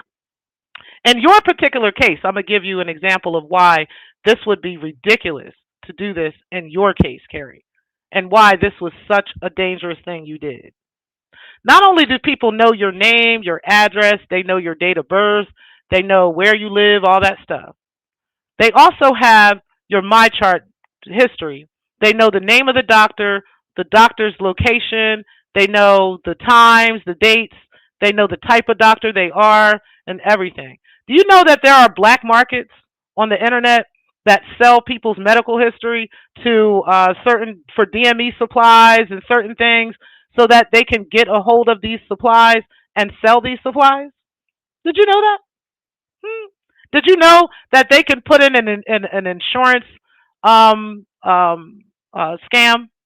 with your medical history? They know that you're with the VA. They know that you have this particular VA insurance. There's ways to get that and everything. There's ways to get your information. Not so much they can just automatically get it. But if they know certain things, and they'll keep trying, that's what they do. They'll keep trying. They'll keep calling back, and they'll get this, and then they'll get that. They just fish for it until they get enough that they can create an entire chart. And they got DME supplies being shipped every single month, and they're getting money for these DME supplies because places like Nigeria, like places like that, that type of medication, those types of things are you can't come by them in some places. Okay, so a person like you is a gold mine to scammers. But shout out to you, since you think everybody's supposed to be out here sharing their medical history for the sake of YouTube clout. Now, congratulations. Now you have set yourself up for the black market to be using your My Chart, your HIV positive My Chart, to get medical supplies for other people who can't get a hold of these things. And that might be a good thing, right? I don't know. But these are why you don't want to do shit like that. That's just a prime example. You said, yes, there are intelligent women here, okay? Bottom line, you said, and everybody saw her share her own information in real time. Like, that's just it. You said violating your own HIPAA is nasty work, right? You said, I still have the videos on the website, okay? You said, wanting to make someone responsible for your behavior is nasty work. They are all living on delusional island, okay? Don't make no damn sense. You said, Carrie Ann just said, no one is cares about her tired lives. You said, I'm just worried about Bugsy at this point, okay? You said, the beautiful Bernice Heck, she doesn't care about her own life. I could care less. You said, remember, lab tests only reveal a specific moment in time, which means an undetectable viral load today does not mean the same thing next week. Exactly. The fact that you had these, there's five of them actually, but I don't have the fifth one up there. But I don't remember what the fifth one was. I don't remember. But the fact that you have these four tests on that baseline test from 11 years ago, right? It shares that they knew you were HIV positive, and so they wanted to either start you on new treatment, or you were positive and had been positive for some time. Your medications weren't working, and so they wanted to do this test as a baseline test again to find out what they can do and for your treatment, or to restart you on treatment, right? Or you weren't being um, like you weren't actually complying with your medication in the past, and so they had to do this series of tests again in order for you. Now, do your own research. I've done extensive research on this. That they would have to test again to see what kind of medicine to get you on, because now you're willing to be compliant, right? An HIV patient, it's not against the law for them not to take their medication. They cannot take their medication and go on and actually develop full blown AIDS and die, and nobody can do anything, right? There's no law that says that they have to be forced to take it. So if you were in denial for several years and still sleeping around, passing this shit around to people, I don't know, right? I don't know if that's true. But if you were denying it for several years and then finally you went to Dr. Singh, and now Dr. Singh is like, okay, we're going to go ahead and order this test, to order this baseline testing, and we're going to get this done so that we can get you back on treatment, right? I don't know. There could be multiple scenarios around this. All I know is in 2015, you had, at least in 2015, they knew you were HIV positive, and they provided this baseline testing for you for treatment. That's what happened. Now, you being HIV negative today would mean that you're taking your antiretroviral medications. That's what it would mean. And again, you still haven't shown us your medication list, right? Exactly, Clark. You say you aren't sharing Google. Okay. Okay, you fixed it. Okay, I got it. Okay. You said, okay, so y'all put that up for me. Thank y'all. You said as in quantity. Exactly. Quantifying something and qualifying are two different things. So a qualitative test would be very different. They would qualify the disease and whether or not the disease is present. Okay, that's what the HIV 1 and 2 test is for, what they usually give. Or if they will give the HIV quantitative test for somebody who's trying to take PrEP, but they also want to make sure that this person, because the person said, "Hey, I had sex with somebody, it was a little risky," and they want to make sure that this person doesn't actually have it, so they're going to take this to make sure that they don't have it before they give them certain medications that would kill them if they started taking these meds, right? And they're not HIV positive, okay? So, the quantitative test is what they gave her, along with the HAVAB and the HLA-B57 and the tox test. And there was another test. It was like 5 tests on this panel. And I believe it was more. It might have been 6 on the panel. You said the quantitative, quantity, structured, objective, and deductive. It focuses on the how many, how much, or how often exactly. Qualitative is exploratory, subjective, and interpretive. It focuses on the why and how of human behavior. Exactly. You said, Lord, she docs Dr. Singh, child. Dr. P. Singh. Okay. Solani P. Singh. Okay. You said, hey, the shot cam. You said, living life. Go check your claymation. Your claymation. You said, good morning, Mind Chaos Brew. You said, Shakim, Carrie medical records doing the centipede, child. Child, she trying to do the Harlem Shake on them motherfucking things, acting like they don't even exist. Okay? Like they don't exist, child. You said she went farther than Kip's last background check. Because, Kip ain't trying to go too far. Okay? Kip like, nah, I'm only give y'all 10 years. Carrie was like, I'm giving y'all my whole life. We like, whoa, whoa, whoa, whoa, whoa, whoa, whoa, whoa, girl, whoa. Okay, you shouldn't have went past yesterday. Okay, fucking with your charts. Okay, cause child, girl, she had went back to the doctor even after the first time she showed us her medical records, and went back for another HIV and syphilis test. Like, girl, another chlamydia, girl, child. You said, I don't understand the shit whether with her going on Photon's channel defending Kip. Because she wants to fight us. That's why. She wants to find something that she can get in here and fight with us about. She wants to come with some angle of we're lying, so that if she can prove we're lying about Kip, then that somehow means we're also lying about her. But it turns out we're not lying about Kip or you. Both of y'all got institutions in Georgia to argue with over y'all fucking records, okay? What's up with Georgia and the records in Georgia? How come everybody else's records in Georgia is right except y'all two, right? Only y'all two's records are wrong. Like, the fuck? You said that's why it's called my chart. Okay, just saying. Like, what? You said Carrie through Dr. Singh smooth under the bus. Smooth under the bus. Like, it's crazy. You said, oh, my bad, Doc, my bad, Singh. I thought it was a China man. 6% of separation, child. You said P, but when the centipede is hot, you're bound to feel the fire. Okay, just saying. You said Carrie thinks because she has an undetectable HIV viral test, load test, that she does not have HIV. But all it means is it's dormant in her system and it can reappear at any time. That is true.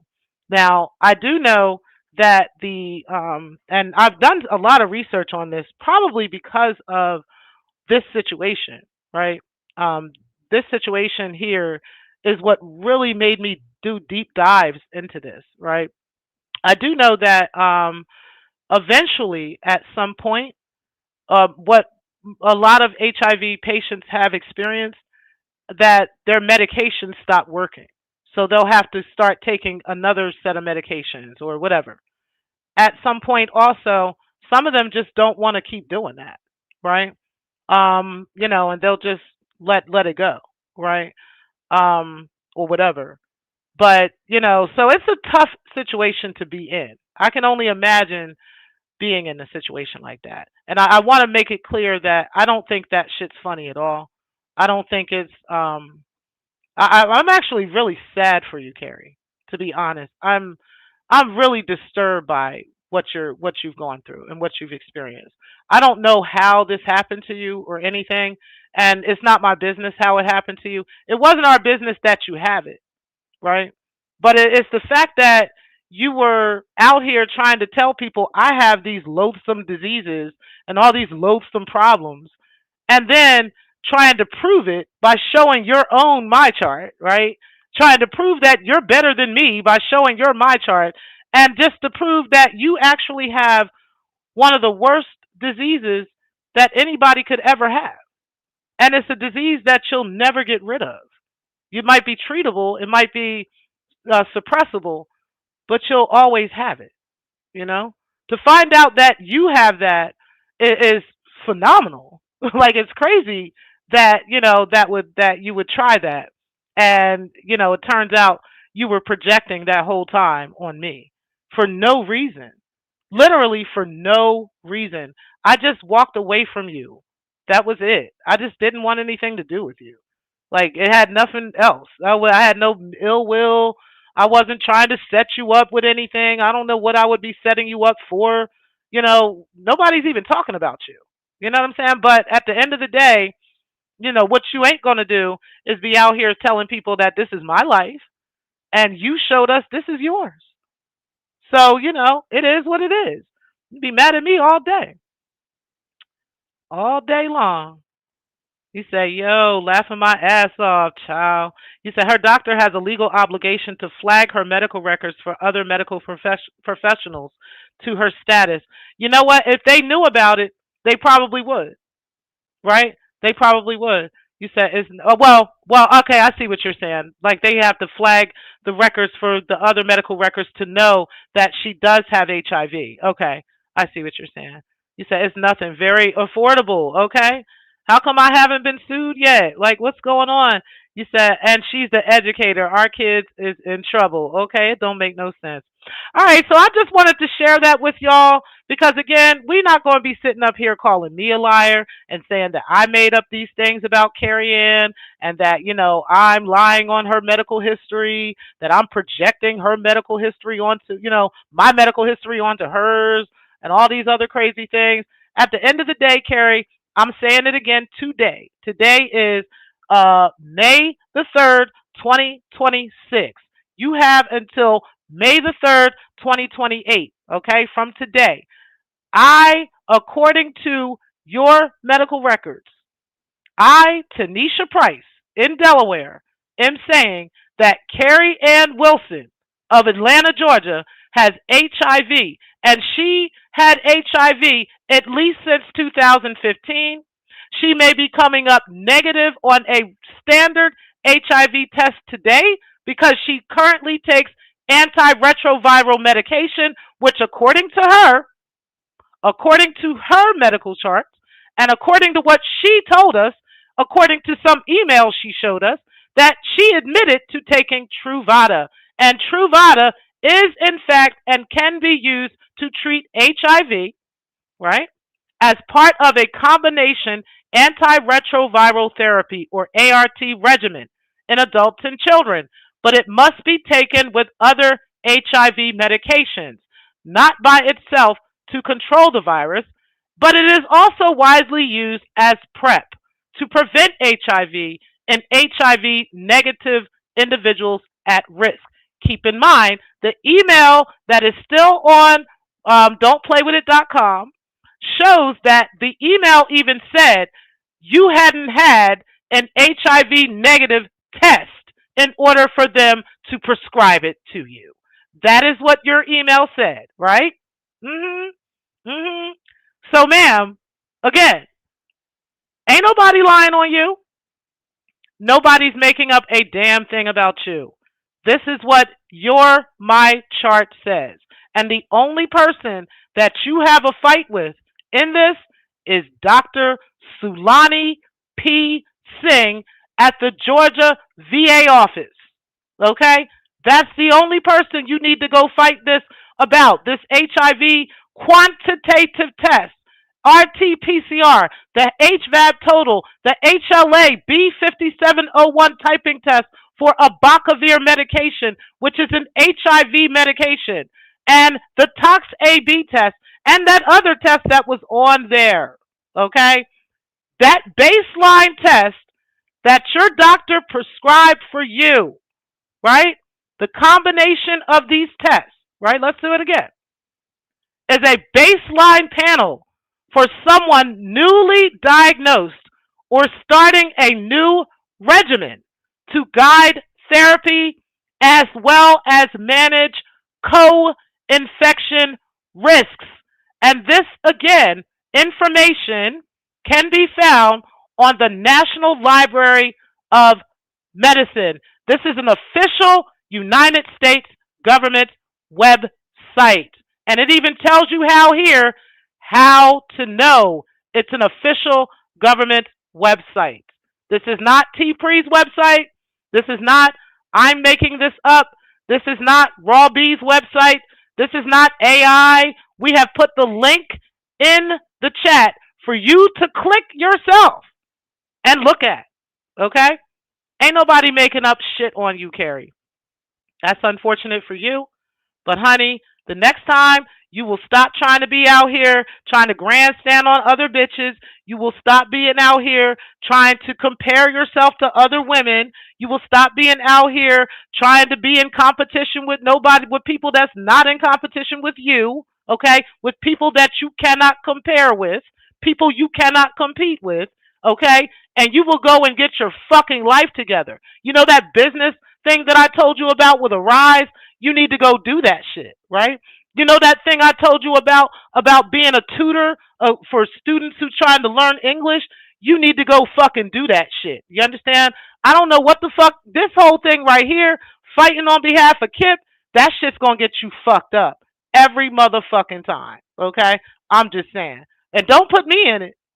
Don't put me in it, okay? Because I'm gonna whoop your ass, okay? Now, anywho, let me go ahead and finish this up because I truly appreciate all of y'all for being in the building.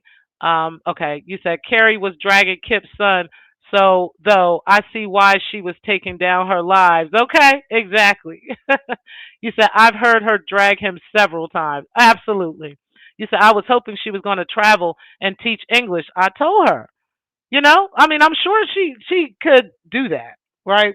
I don't know why she thinks this is the answer, but getting your mental health together and and going and handling your business is what you need to do. You don't owe any of us anything. You know what I'm saying? You really don't. But what you're not going to do, since you want to keep getting out here, what you're not going to do is say that I'm lying on you. No, ma'am. No, ma'am. All right, y'all. Well, I truly, child, they won't accept her. Okay. You said she was going to look into it. Well, we'll see. Anyway, y'all, I truly appreciate all of y'all for coming out today. Y'all hit the like button on the way out, and we are out of here. And peace, guys. Thank y'all again for watching, and happy Sunday.